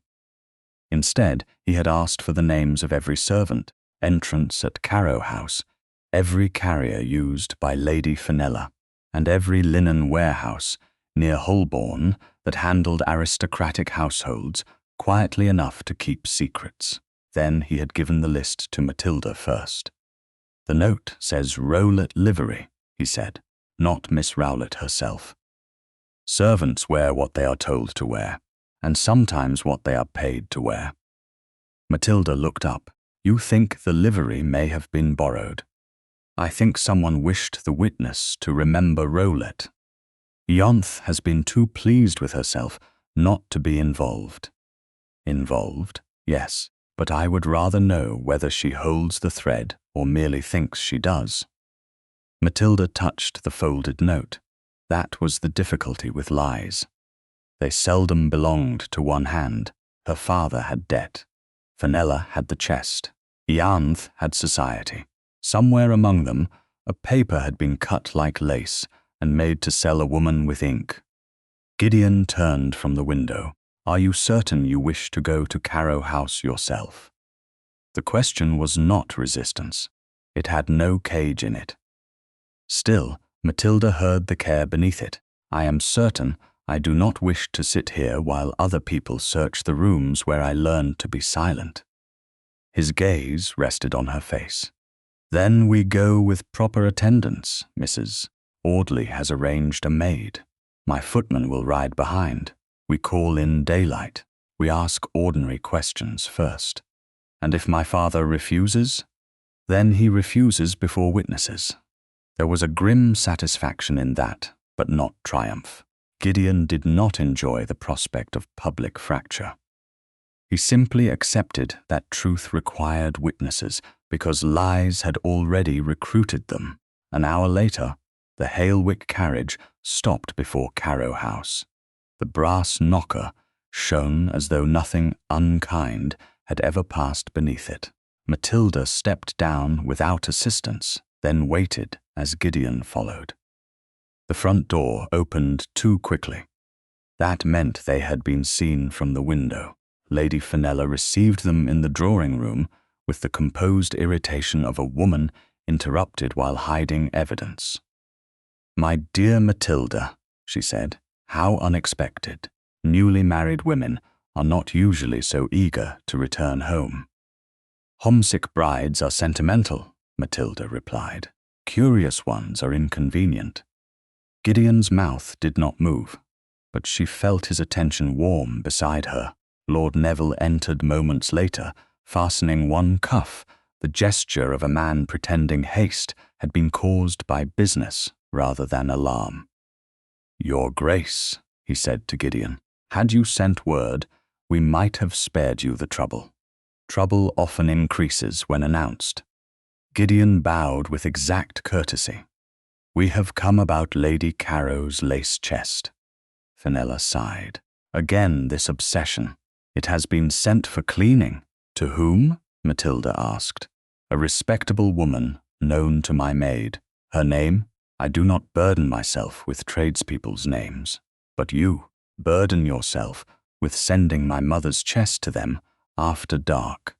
The question cut through the perfume and polished tables. Neville's expression tightened. "Matilda, you forget yourself." "No, Papa, I am remembering too much." Gideon did not speak. He stood beside her, close enough that the room knew he could, silent enough that the words remained hers. Fenella lifted her chin.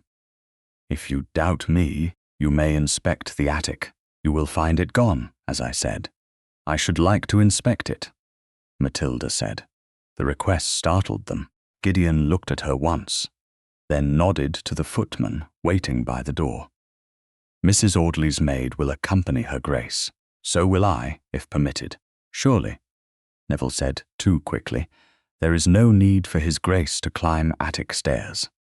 I have done it before in this house." Gideon's voice was mild. "I survived." The attic looked different without the appraiser's open book and the piles of exposed linen. Emptier. More guilty.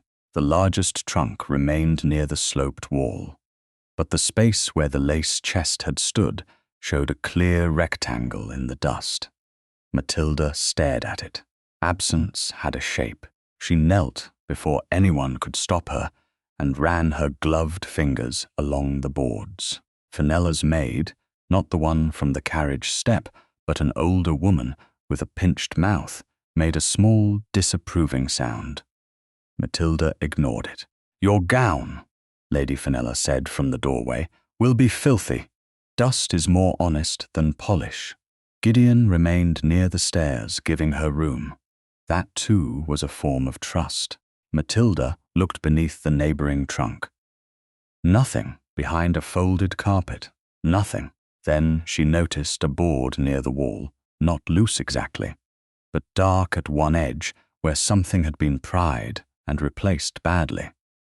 "May I borrow your penknife?" she asked Gideon. He reached into his waistcoat and held it out closed, handle first. He did not kneel beside her and take over. She opened it herself, slid the blade beneath the edge and lifted. The board shifted with a faint complaint. Beneath it lay a scrap of brown paper, creased and dusty, marked with tiny punctures in a pattern like lace pricking. Along one edge, the paper had been cut in small scallops. Matilda's throat tightened. Mrs. Pell was right. Gideon came nearer now, but stopped before his shadow covered the scrap. "May I?" "Wait." Matilda lifted it carefully, as if it might bruise. The scalloped edge was not decorative in the way a lady might trim a keepsake. It was measured, repeated, familiar. Her memory leapt back to the attic on the first day, to Mr. Tavin's nervous thumb covering a blue stamp and a paper edge cut like this. "This is from my mother's pattern wrappers," she said. She used pins through the paper to hold the lace design. Lady Fenella laughed from the doorway. "A scrap of wrapping paper. How devastating." "Yes," Matilda said. "It may be." Fenella's laugh died. Gideon held out his hand, palm upward. asking without words. This time Matilda placed the scrap in his hand because she chose to. He examined it, his face growing colder with each second. The cut is too exact to be waste. Someone used this edge as a guide. For the settlement counterpart, Matilda asked. Likely, not proved yet. He looked at her, and the honesty of that answer steadied her. But likely, Neville had followed them after all. He stood behind Fenella now, white around the mouth.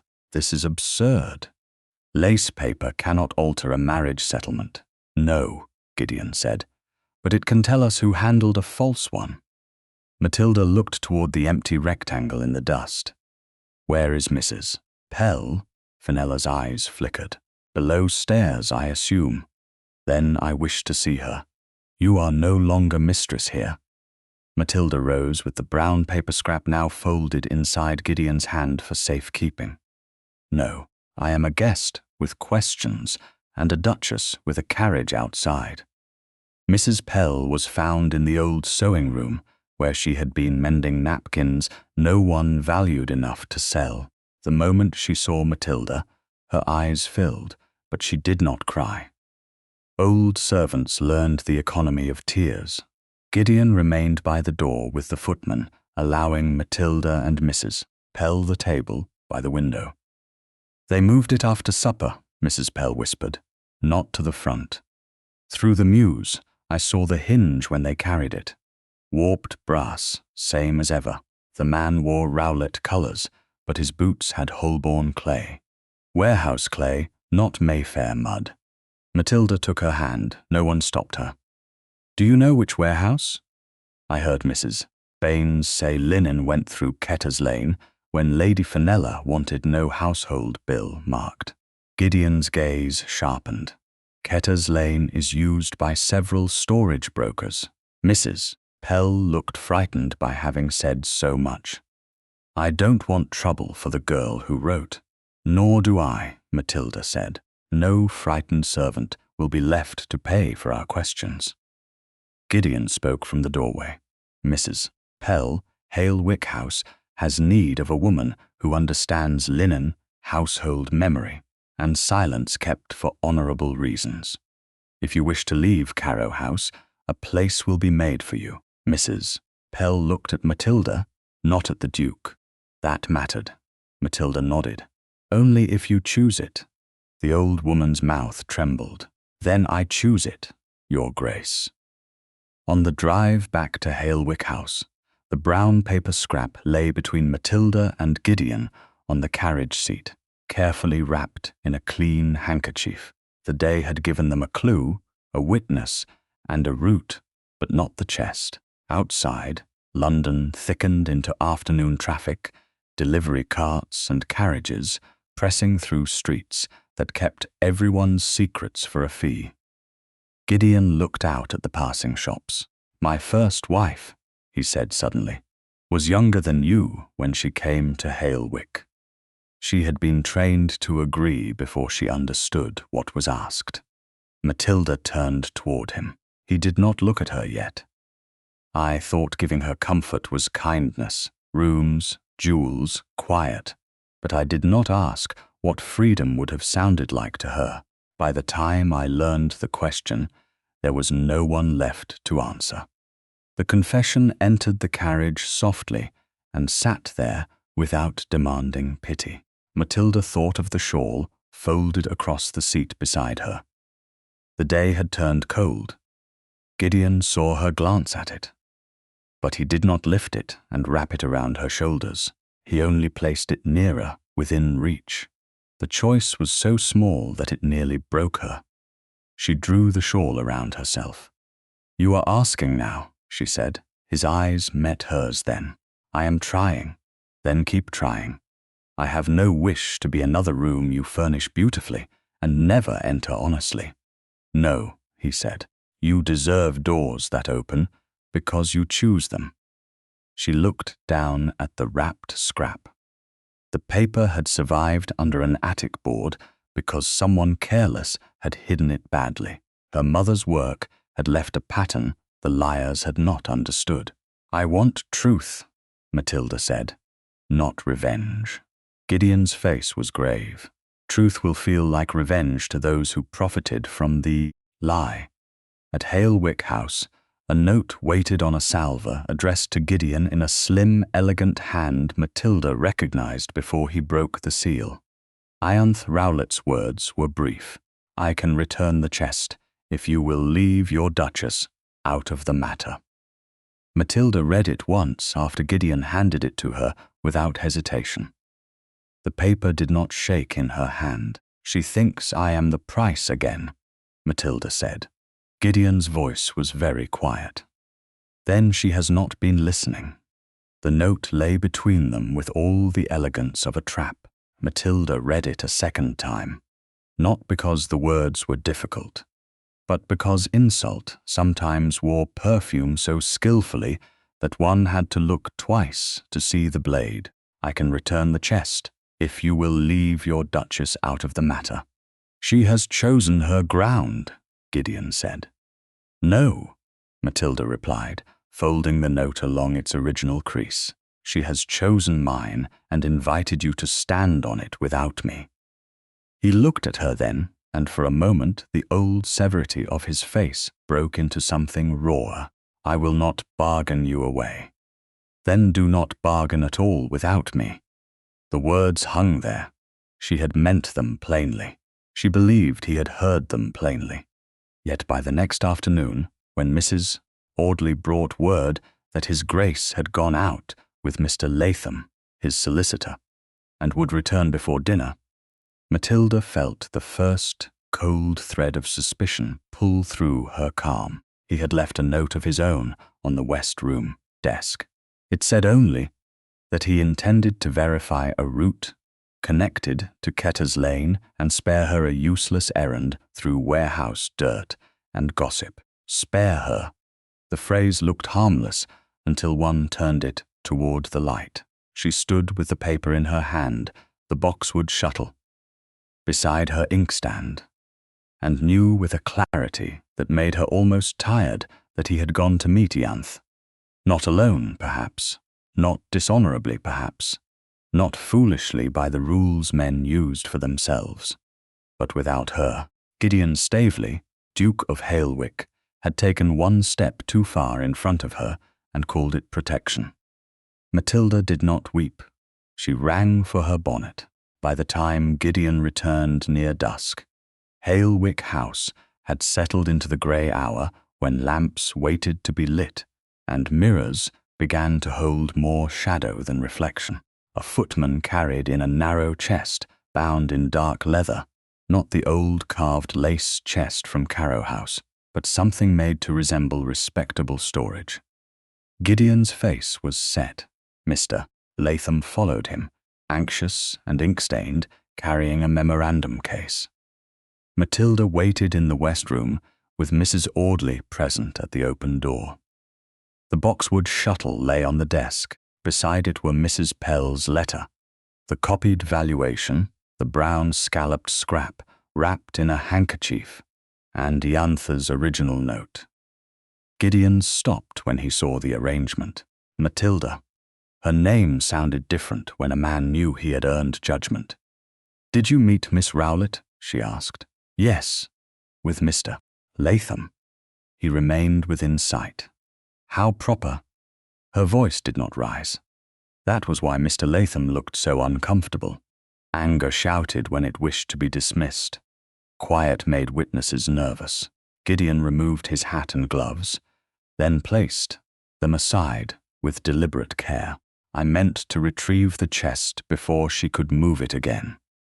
You meant to leave your Duchess out of the matter. He did not answer quickly enough.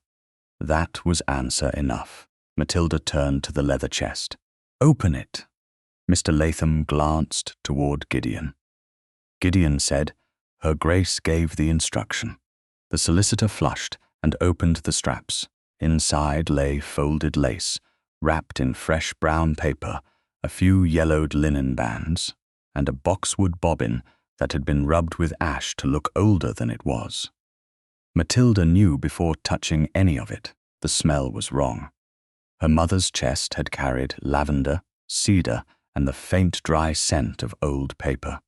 This chest smelled of glue and damp storage. She lifted one wrapper. The pricking marks were too large, too regular, and made by a modern awl that had no patience in it. "This is not my mother's work." Gideon's jaw tightened. "I suspected as much when I saw the hinge. There is no warped brass hinge. No. Then you knew before bringing it here that she had given you a false chest." "I knew it was likely." "Likely." Matilda laid the wrapper down. The single word felt heavier than the chest. "And still, you made yourself the person who would decide whether I should see it. I did not want you dragged through another humiliation. You do not get to purchase my absence with good intentions." Mr. Latham shifted. Mrs. Audley looked at the floor. Gideon did neither. He faced her. That was to his credit and not enough. "You are right." "I know I am right. That is not the question." For the first time since she had known him, Gideon looked older in a way that was not power. He looked like a man encountering a locked door he had built himself. "The question is whether I understand what I did." "Do you?" She stepped closer to the desk and rested one hand beside the shuttle, not touching it, "because I was told I should be grateful when my father sold my future. I was told I should be silent when Lady Fenella took my mother's things. I was told I should be protected from papers, from rooms, from accounts, from my own memory. You did not buy me, Gideon. Do not bargain me into safety." The use of his name altered the room. It was not intimate. Not yet. It was more dangerous than intimacy. It was the sound of disappointment granted the right to stand near tenderness. Gideon closed his eyes for one brief second. When he opened them, no ducal mask returned. "I am sorry. Do not be sorry because the plan failed. I am sorry because the plan was wrong before it failed." That stopped her. He turned to Mr. Latham. "Give Her Grace the memorandum." Mr. Latham opened his case and produced 3 papers. Gideon did not touch them. "This is the record of where we met Miss Rowlett. This is the note she sent, arranging it after my reply. This is Mr. Latham's account of every word exchanged, written before we returned here." Matilda took the papers from the solicitor herself. "And the false chest? Yours if you want it preserved, destroyed if you command it, examined if you choose that course.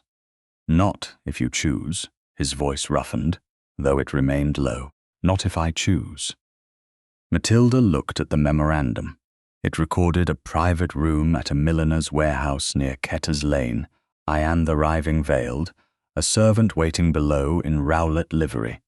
The chest offered in exchange for Gideon's promise that Matilda would make no further public claim against Lord Neville or Lady Fenella. Gideon had refused any promise. He had taken the chest only after making it clear no silence would be bought. It was better than she had feared. It was still not enough. "She thinks the real chest is hidden where I cannot reach it," Matilda said. "Yes. And now she knows you were willing to come without me." Gideon accepted the blow without flinching. "Yes, that makes her bolder." "Yes, then she must be answered by the person she attempted to remove." She looked toward the false chest. "We will trace the servant, not the lady. Iantha wishes to look central. Perhaps she is not. A servant carried the real chest through the mews. A servant brought this false one. A servant knows where the warped brass hinge went." Mr. Latham gave a small nod despite himself. "That is sound, Your Grace." Matilda looked at him. "Do not sound surprised." The poor man reddened again. Gideon, even then, almost smiled, but did not allow himself the comfort of it. "What else?" he asked. Matilda folded the memorandum and placed it beside the copied valuation. "Mrs. Pell said the real chest had a warped brass hinge only I would know. but if a Rowlatt servant moved it, someone in this house may have seen an old chest arrive or pass through storage.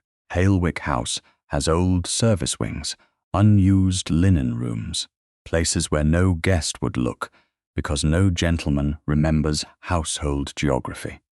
Gideon's attention sharpened. This house. Lady Fenella would not hide stolen property in Carrow House after I asked for it publicly. Ianthe would not keep it under her own name if she wished to appear merely amused, but a service corridor connected to Hale-wick deliveries, used through a bribed servant, would be bold enough to be invisible. Mrs. Audley lifted her head. There is an old London service wing behind the North Passage, Your Grace. It has not been used for family linen in years, but deliveries sometimes pass near it when the main court is crowded. Gideon looked at his housekeeper. Have every key brought. Then he stopped. The command had come naturally. Too naturally, he turned to Matilda. No, forgive me. How do you wish it done? The correction was small, immediate, and costly. Matilda felt something inside her loosen, though not entirely, she said. No accusations yet. Mrs. Audley will list the rooms. Mrs. Pell, when she arrives, will identify anything that smells of my mother's cedar or lavender. Mr. Latham will keep the false chest sealed as evidence, and you, Your Grace, will not meet Miss Rowlatt privately again. I will not say the whole of it. He understood. His face changed. I will not make any decision about your name, your evidence, or your safety without asking you first. The words reached her with a force she did not expect. They could not erase what had happened. They did not try. That was why they mattered. Mr. Latham withdrew with the false chest under Mrs. Audley's supervision. The housekeeper closed the door only halfway, leaving propriety visible. Matilda and Gideon remained on opposite sides of the desk. The evening had darkened. The shuttle lay between them, pale in the lamplight. I nearly told myself I should be grateful, Matilda said, when I read the memorandum. You did not promise my silence. You brought back papers. You refused her terms. A wife might be expected to praise that. Gideon's voice was very quiet. And are you expected to? By the world, yes. She looked at him fully. Not by me. He bowed his head. Good. Something in that single word hurt more than apology. It sounded like respect offered after failure, not before it. Matilda moved around the desk. Gideon did not move toward her. He stood still, hands at his sides, as if any gesture might become another claim if she had not chosen it. She stopped before him. I am still angry. You should be. I am still disappointed. I know, and I am tired of being brave in rooms where people keep trying to remove the floor. I know that too. No, she whispered. You are learning it. His breath caught, barely. Yes, I am learning it. Matilda did not plan what she did next. If she had planned it, she might have forbidden herself. She stepped forward and rested her forehead for one brief moment against his shoulder. Not surrender. Not forgiveness complete. Only weariness allowed to lean where it had chosen. Gideon went utterly still. Then, slowly enough that she could refuse, he lifted his hands and let them hover near her arms without closing around her. May I? He asked. Her eyes closed. Yes. His hands settled lightly, carefully, as though he held a truth that could not be owned. The embrace was restrained, almost formal in its discipline. But Matilda felt the tremor he tried to hide. It told her he understood at least this much. She had come to him, not been drawn. After a few breaths, she stepped back. He let her go at once. Thank you, she said, not for protection, but for release. Before he could answer, a soft knock came. Mrs. Audley entered with Mrs.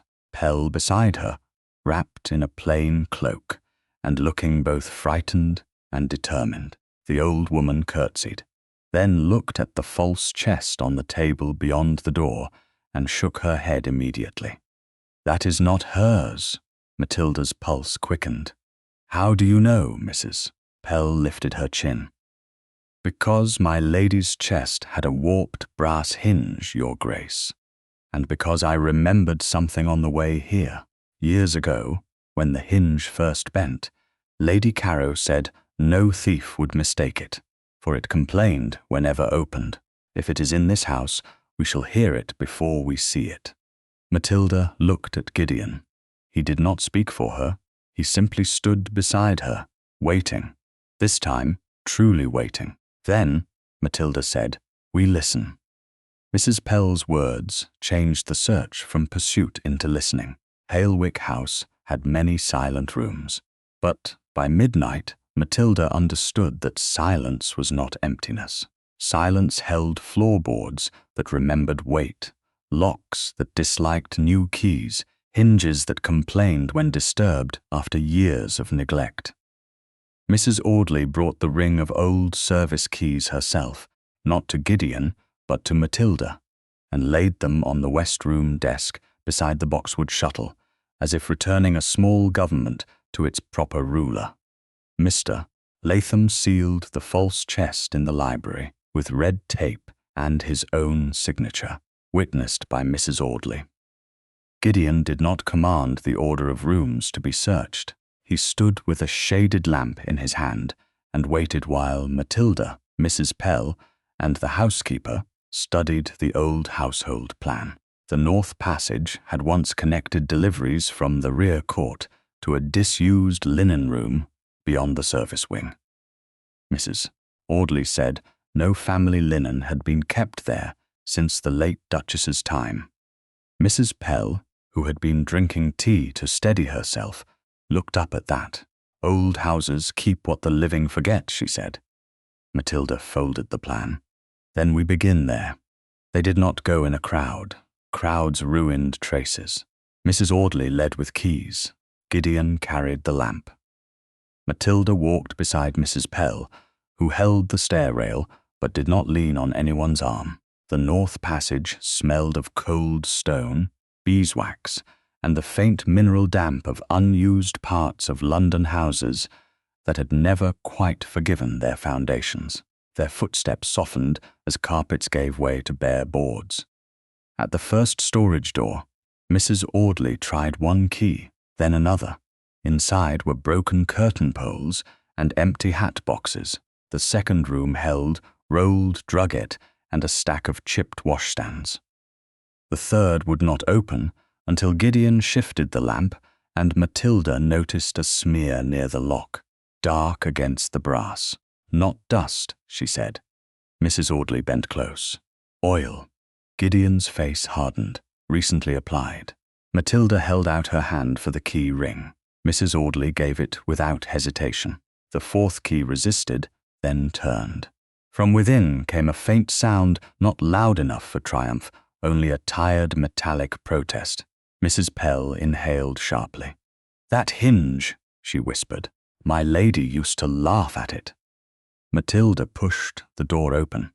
The old linen room was narrow and high-shelved, with a small, grimy window looking onto the service court. At first, she saw only folded holland covers, 2 cedar-lined boxes, and shadows. Then Gideon lifted the lamp.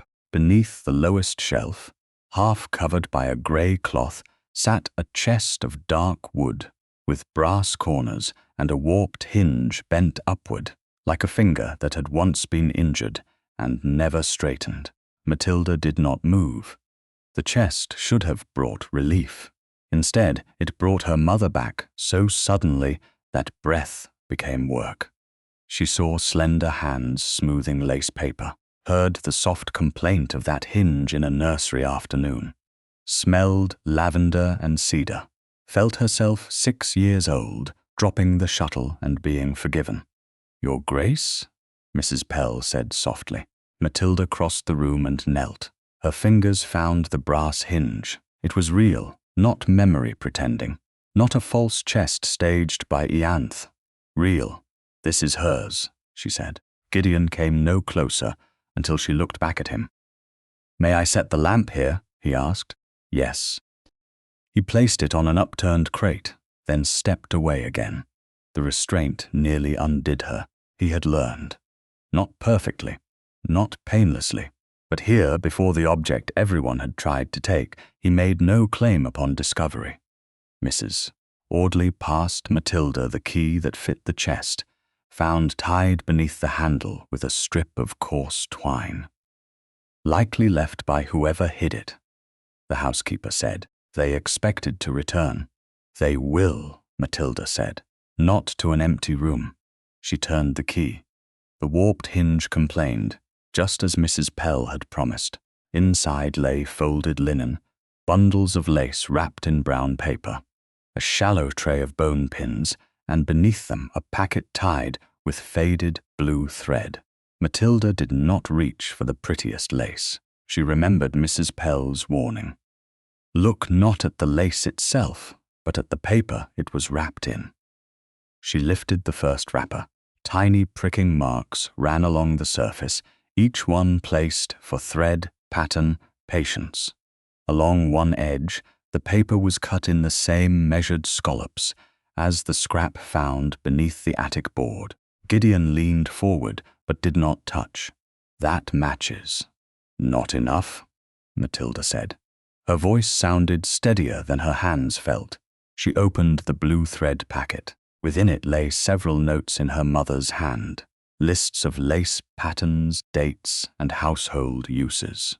Beneath those rested a folded legal parchment, older than the false copy, its lower edge cut into scallops that matched the wrapper exactly.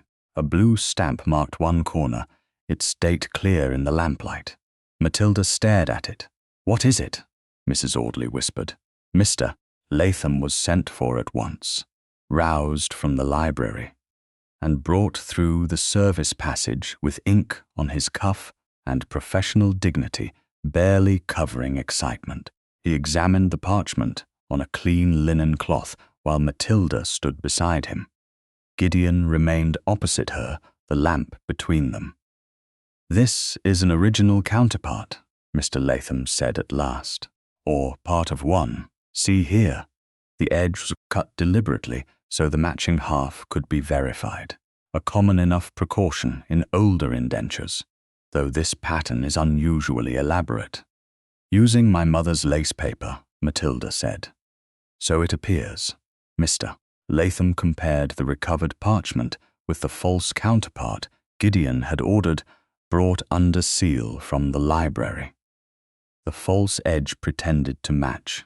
It almost did. Almost was a liar's favorite word. At the third scallop, the curve was too shallow.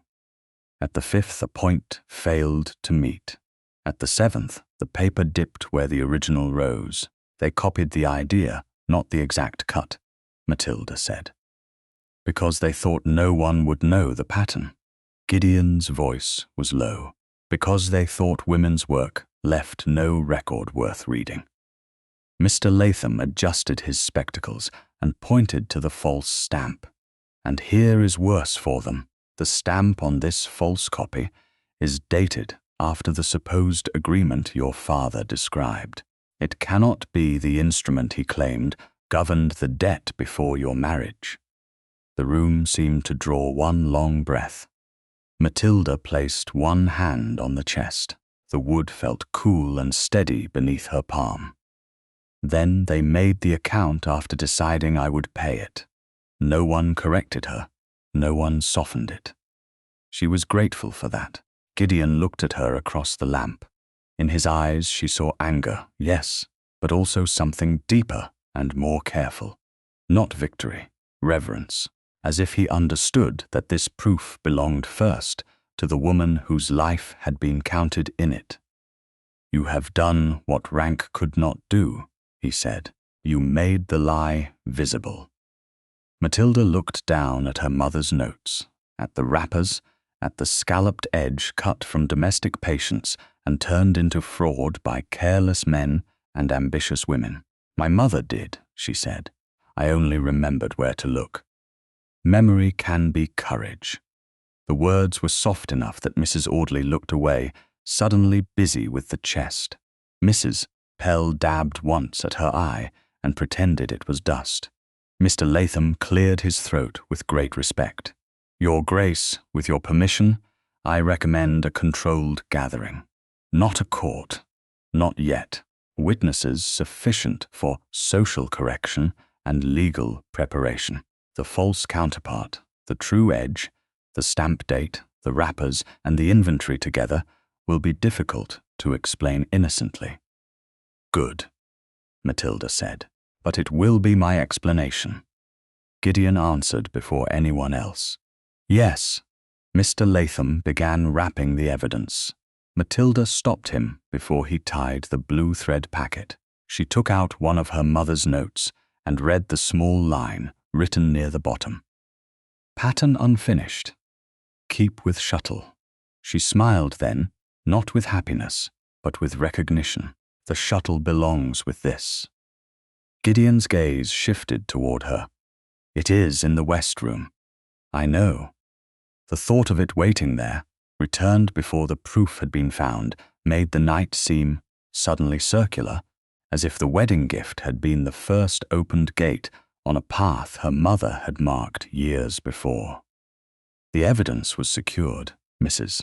Audley arranged for the chest to be guarded in the linen room until morning, with 2 trusted servants stationed nearby.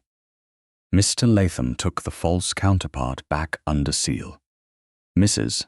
Pell stayed with the real chest a moment longer, whispering something Matilda did not try to hear. When the others withdrew into the passage, Gideon remained just inside the room, not blocking the door. Matilda, he said, yes, I would like to kiss you. The words were plain, quiet, and utterly without presumption.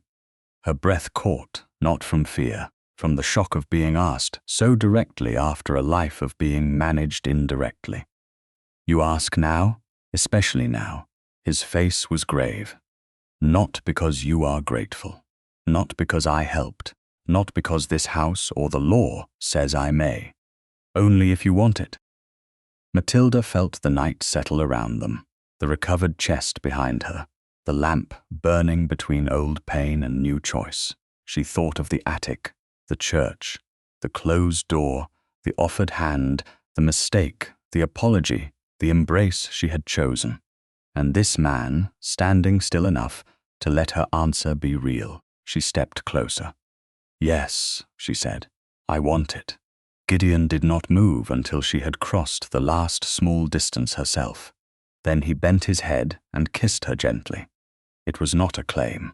It was a question answered, a promise kept in silence, a tenderness so restrained that it left room for her to remain entirely herself. Matilda lifted one hand to his sleeve, not to hold herself upright, but to stay. When the kiss ended, he did not draw her back. He waited, breath unsteady, eyes dark with wonder he seemed too old and too honest to disguise. Thank you, he said. She almost laughed, but the sound became warmth instead. For kissing you, for choosing to. Matilda looked past him to the chest, to the hinge that had complained its way into truth. Tomorrow we invite them. Gideon nodded. Tomorrow. And tonight he waited. Matilda took his hand briefly, freely. Tonight the door stays open a little longer. By noon the next day, Hale-wick House had been arranged not for entertainment, but for correction. No flowers softened the long gallery. No musicians filled the corners. The great windows stood uncovered, admitting a pale London light that made polished wood, gilt frames, and human faces equally difficult to hide. At the far end, the doors to the old linen room remained open. Inside, under Mrs. Audley's supervision, the recovered lace chest stood upon a long table covered in white cloth. Its warped brass hinge caught the light like a witness lifting one bent finger. Mr. Latham had placed the false chest several feet away, sealed until needed. The true scalloped indenture half, the false counterpart, the tack-stamped copy, the brown pattern wrappers, Mrs. Pell's letter, and the copied valuation had been arranged in order beneath glass weights. Matilda had insisted upon the order herself. Not a pile, she had told the solicitor that morning. A path. Now she stood beside that path in a gown of deep grey silk, her mother's boxwood lace shuttle resting in her gloved hand. She had not worn jewels beyond her wedding ring. She had not dressed as a spectacle. She had dressed as a woman prepared to speak. Gideon stood at her right, near enough that his presence answered insult, far enough that no one could mistake his body for her voice. Before the first guest arrived, he had asked once, "Where do you want me?" Matilda had looked toward the chest, then toward the gallery, where her father would soon walk in believing himself still able to command her. "Beside me," she had said, "not before me." He had bowed his head. "Always, if you'll have me there." Now the witnesses gathered with the unease of people who had expected scandal and found procedure. Lady Wembury arrived pale but resolute, escorted by two patronesses who had heard the inventory read aloud. Mrs. Pell stood near Mrs. Audley, hands folded, no longer in Carrow service and not yet accustomed to safety. Mr. Tavin, the young clerk from the attic, had been brought by Mr. Latham under promise that truth would serve him better than silence. He looked ill with fear. Last came Lord Neville Carrow, Lady Fenella, and Miss Ian Throwlett. Neville entered with injured dignity, polished to a shine. Fenella's eyes went first to the lace chest, then to the shuttle in Matilda's hand. Ianthe, in white again, smiled as if this were a final performance, and she still held the best line. "Your Grace," Ianthe said, curtsying to Gideon before acknowledging Matilda. How solemn! One might think linen had become a matter of state. "No," Matilda said, "only of honor." Lady Wembury lowered herself into a chair. The room quieted. Gideon did not call the meeting to order. Matilda did. "You were invited because my name was printed, read aloud, and repeated as part of an account. I was called a duchess bought by linen. My mother's chest was named as consideration in a settlement bargain. A completed lace border was listed where no completed lace existed. Today that account will be corrected." Lord Neville gave a pained sigh. "Matilda, this is unseemly. Family misunderstandings ought not be staged before strangers." "You permitted strangers to hear the price," she said. "They may hear the truth." His face tightened. "I permitted nothing of the sort. Then you will be relieved to see who did." She turned to Mr. Latham. "Begin with the copied valuation." Mr. Latham stepped forward and read only the necessary lines. Bridal linen, lace chest, personal effects of the late Lady Carrow, completed Brussels lace border, settlement consideration. The words had not lost their power to wound, but this time they stood where she had placed them. They could not chase her. "Lady Fenella," Matilda said, "at Lady Wembury's review, you allowed that list to be read, as though it reflected objects truly taken from my mother's chest. Did you inspect the chest before the list was made?" Fenella's chin lifted. "I managed your father's household for years. I was familiar with its contents." Matilda moved to the real chest and lifted the unfinished lace border. It lay in her hands like a sentence stopped mid-breath, the pattern ending halfway through a leaf. Several ladies leaned forward. Mrs. Pell's lips trembled. "This is the border listed as completed," Matilda said. "My mother died before finishing it. The list could not have been made from inspection of the chest." "A mistake," Neville said sharply. "A clerk's mistake." Mr. Tavin flinched. Matilda looked at him. "Mr. Tavin, did you create this valuation from the chest?" The young man swallowed. "No, Your Grace." Neville's eyes flashed. "Careful." Gideon spoke for the first time, his voice low enough to be more warning than interruption. "Lord Neville, do not instruct a witness in my house." The room chilled. Mr. Tavern looked at Gideon, then at Matilda. The list was copied from notes given to me. I was told not to ask about the articles. I did not see the chest. "Who gave you the notes?" Mr. Latham asked. Mr. Taven's face reddened. "Lady Fenella gave them to Lord Neville. His lordship gave them to me." Fenella stood. "This is outrageous. A frightened clerk will say anything to please a duke." "Then perhaps the paper will speak more calmly," Matilda said. She placed the lace border down and lifted one of the brown wrappers. "Mrs. Pell wrote that we should look not at the lace, but at the paper it was wrapped in. My mother used pattern wrappers to prick lace designs. Along one edge, she cut this scalloped shape." Gideon moved the lamp closer, then stopped and waited until Matilda nodded. The light fell over the wrapper and the recovered true indenture half. Matilda set them side by side.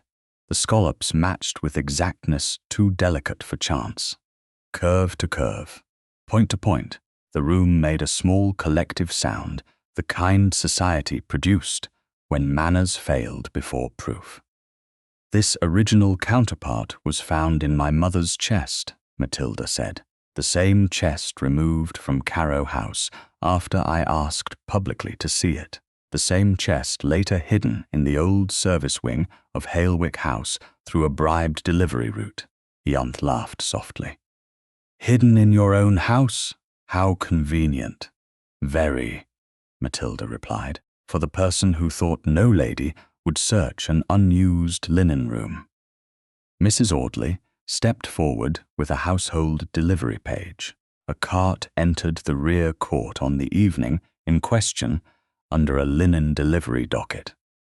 The servant who signed the docket has confessed he was paid by a man wearing Rowlatt livery. He believed the order came through Miss Rowlatt's aunt's household. Ianthe's smile lost its first thread. "Servants misunderstand livery. They also remember payment," Gideon said, "especially when my steward retrieves the purse." Mr. Latham displayed the false counterpart next. This document was used to suggest an older debt obligation attached to the marriage settlement. Observe the edge. He laid it against the true scalloped half. The first two curves nearly met. The third failed. The fifth betrayed itself entirely. "It is an imitation," Mr. Latham said. "A poor one, once the original is present." "And the stamp," Matilda said. She pointed to the blue stamp that had first caught Gideon's attention beneath Mr. Tavin's nervous thumb. "The date is later than the supposed debt agreement my father described. This paper could not have governed the obligation before my marriage. It was made to justify a sale already decided upon. Lord Neville had gone grey. You understand nothing of finance." "I understand sequence," Matilda said. "Before and after are not masculine mysteries." One of the older patronesses made a small sound behind her glove. It might almost have been approval. Fenella tried to recover. "Even if some paper was poorly prepared, your father sought only to preserve the family. You are a duchess now. Harm has not come to you." The shuttle lay warm in Matilda's palm. She lifted it. "This was taken from my mother's chest and placed in your reticule before my wedding. His Grace recovered it before it could be sold." Fenella's eyes flicked toward Gideon. "A trinket?" "No," Matilda said. "A beginning. You took what had no price because you knew it had meaning. That is the difference between poverty and cruelty. Poverty sells what it must. Cruelty chooses what will hurt." The words settled over Fenella like dust that would never brush away. Ianthe, desperate now, turned to Gideon. "Surely your Grace sees how unbecoming this is. A duchess should not parade family linen and servant tales before society." Gideon looked at Matilda. Only after she gave the smallest nod did he answer. My wife was paraded first as a bargain. Today she stands as witness. Your wife, Ian said, unable to keep bitterness from the word, has made you ridiculous over thread. Gideon's face changed then, not with anger alone, but with finality. No, Miss Rowlett, you made yourself small by believing thread could not bind truth. Matilda turned to her father. The room seemed to fall away until only the man who had allowed her to be counted remained. Papa, you tried to command me in the attic, at the church, at Lady Wembury's table, and before witnesses. You priced my silence. You never owned it. Lord Neville's mouth opened.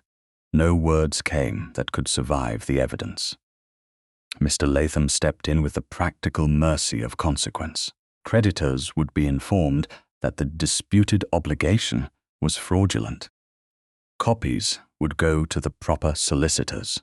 Neville's ability to raise further credit on family reputation would collapse by nightfall. Fenella would have no access to Hale-wick House, its servants, or Matilda's correspondence. Ianth's role in the false chest and delivery route would be placed before the patronesses whose invitations had once sustained her. No one shouted, no one needed to. In their world, doors closing quietly could ruin more completely than a scene. Lady Wembury rose pale and firm. Your Grace, she said to Matilda, the insult travelled through my rooms. The correction shall begin there as well. I will write every woman who attended. One by one, the patronesses agreed, not warmly, not sentimentally, but publicly enough. Mrs. Pell began to cry then, silently, and Mrs. Audley placed a steady hand at her back. When the witnesses began to withdraw, Gideon turned toward the room before anyone could escape the last truth. There is one more correction. Matilda looked at him, startled. He faced the remaining witnesses, then bowed to her, not as a duke to a duchess, but as a husband to a woman he had wronged and learned from. I once made a bargain concerning evidence without first asking my wife. I told myself it was protection. It was still an error. No rank, no affection, and no fear gave me the right to remove her from her own defense. I say that here because I made the mistake in the shadow of public injury, and repair should not hide where harm has been seen. Matilda felt the words travel through her, quiet and immense. She had not asked him to do this before others. That was why it mattered. The room received it with a silence deeper than scandal. After the last guest had gone, after Neville left with the stiff gait of a man hearing ruin behind him, after Fenella's carriage rolled away, and Ianthe departed without one farewell, Matilda remained in the long gallery with the lace shuttle in one hand. Gideon stood beside her, the open linen room behind them, the recovered chest in view. I love you, Matilda, he said. No thunder accompanied it, only his voice, roughened by restraint. Not because I freed you, but because you taught me that love without freedom is only another locked room. She turned to him. The man society had called old, cold, and severe, looked suddenly as vulnerable as the first honest word spoken after years of silence. Matilda took his hand before the witnesses who remained, Mrs. Pell, Mrs. Audley, and Mr. Latham, and felt no need to hide it. I love you, Gideon, she said, freely. That is what they could not sell. His hand closed beneath hers, steady and light. The chest stood open. The false papers lay exposed. Her mother's shuttle rested against her palm, no longer a relic of what had been taken, but proof of what had returned. For the first time since the attic, Matilda looked at the long path of objects, ink, paper, thread, and truth, and knew the account was no longer theirs to write. Several weeks after the long gallery corrected the account that had nearly swallowed her name. Matilda stood in the morning light at Hale-wick Park and watched 3 women carry folded linen into the room she had chosen for herself. Hampshire had received spring more generously than London. The lawns beyond the tall windows were bright with new grass, and the beech trees at the edge of the park held leaves so young they seemed lit from within. Yet the room Matilda loved best was not the drawing-room with its gilded mirrors or the south parlour where Lady Wembury's first letter of public correction had arrived, followed by 7 more from patronesses suddenly eager to remember justice. It was a square chamber overlooking the kitchen garden, once used for sorting household linen, now cleared, scrubbed, and filled with work tables, shelves, a locked correspondence press, and chairs placed for women who had known too many rooms where they were expected to be useful and invisible. Mrs. Pell stood near the largest table, directing a maid with the stern affection of a woman who had survived fear and discovered authority late enough to savour it. The recovered lace chest sat beneath the window, polished but not disguised. Its warped brass hinge had not been straightened. Matilda had forbidden it. Let it complain when opened, she had said. It earned the right. Beside the chest lay the brown wrappers, now copied and catalogued by Mr. Latham, while the original evidence rested under seal in London. The false counterpart had already begun its quieter destruction of Lord Neville Carrow.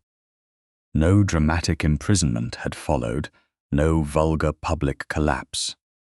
Their world punished differently. Creditors withdrew patience. Club doors cooled. Men who had once accepted Neville's explanations now required written proof before lending even courtesy. Lady Fenella's calls went unanswered by houses that had once welcomed her plum silk. Miss Ianthe Rowlett had retired to an aunt in Bath, taking with her the pale gowns that no longer looked innocent under candlelight. None of them vanished. That would have been too neat, but each now lived inside the consequence of being known. Matilda did not ask after them often. Freedom, she was learning, was not the same as staring back at the cage. Mrs. Pell brought her a folded sheet of paper. The first names for the workroom, Your Grace. Mrs. Alder's niece, who copies letters beautifully. Miss Vale, whose brother kept her portion and calls it economy.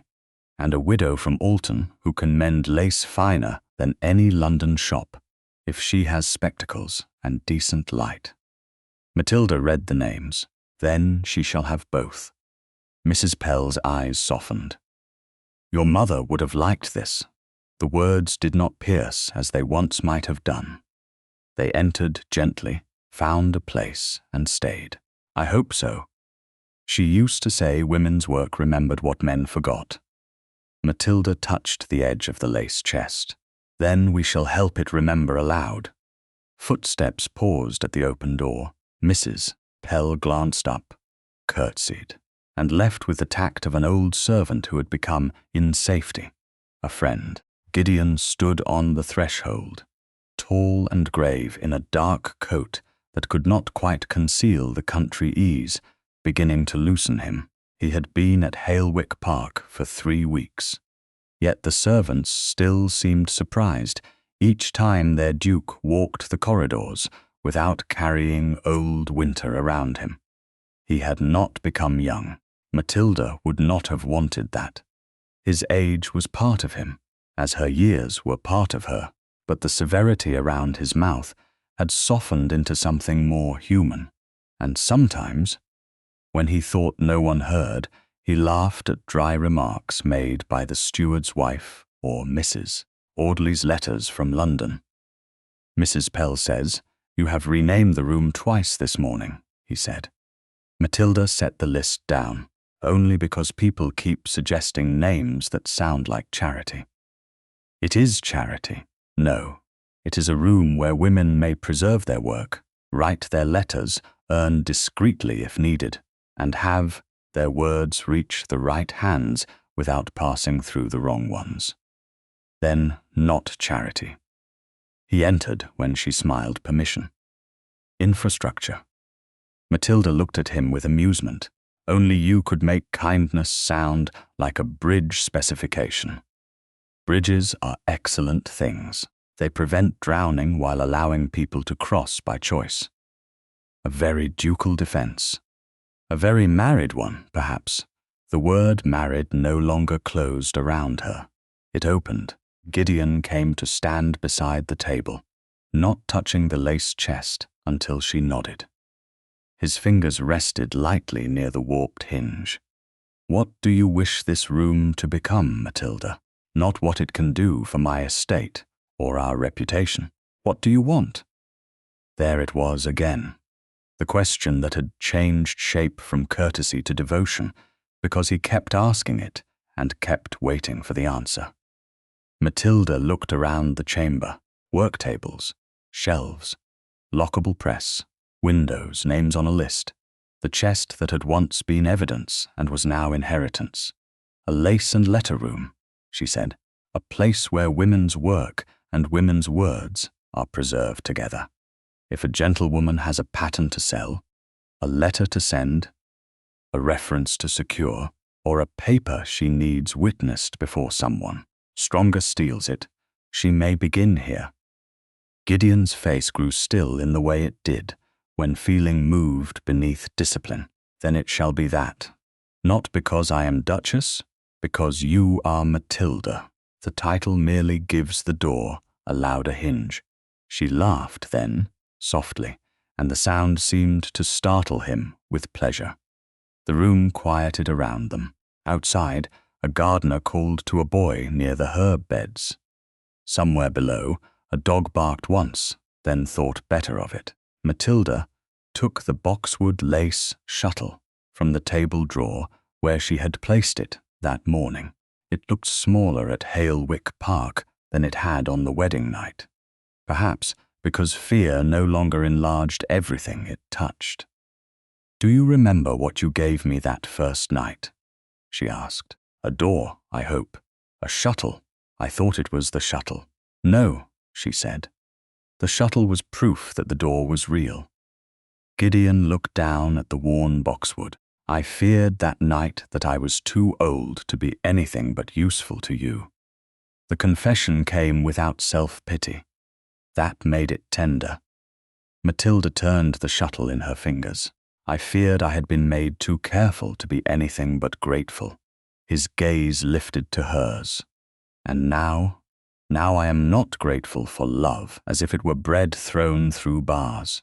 She stepped closer. I am glad of it. There is a difference.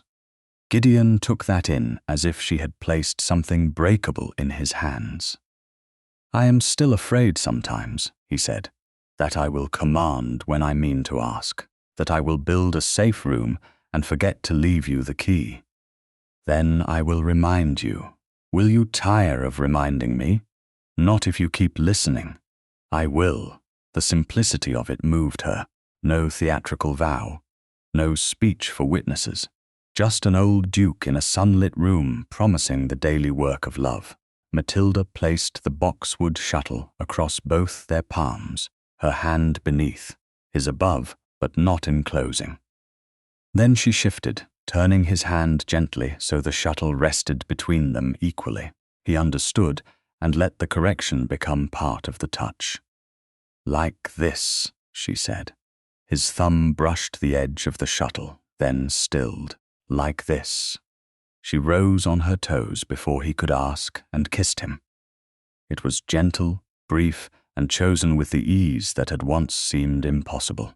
When she drew back, Gideon's eyes held the same wonder she had seen in the old linen room, but now it no longer looked startled by happiness. It welcomed it carefully, as one welcomes a guest who has been too long delayed. I love you, he said so quietly the room seemed to keep it for them. Matilda smiled. I know, I love you too. Then, because affection deserved to become ordinary, as well as sacred, she returned to the work table, and drew toward her the first length of new lace thread. The pattern she had chosen was not her mother's unfinished border. That would remain as it was, honored, not completed by another hand. This was new, a narrow design of leaves opening from a central stem, simple enough for beginning, strong enough to hold.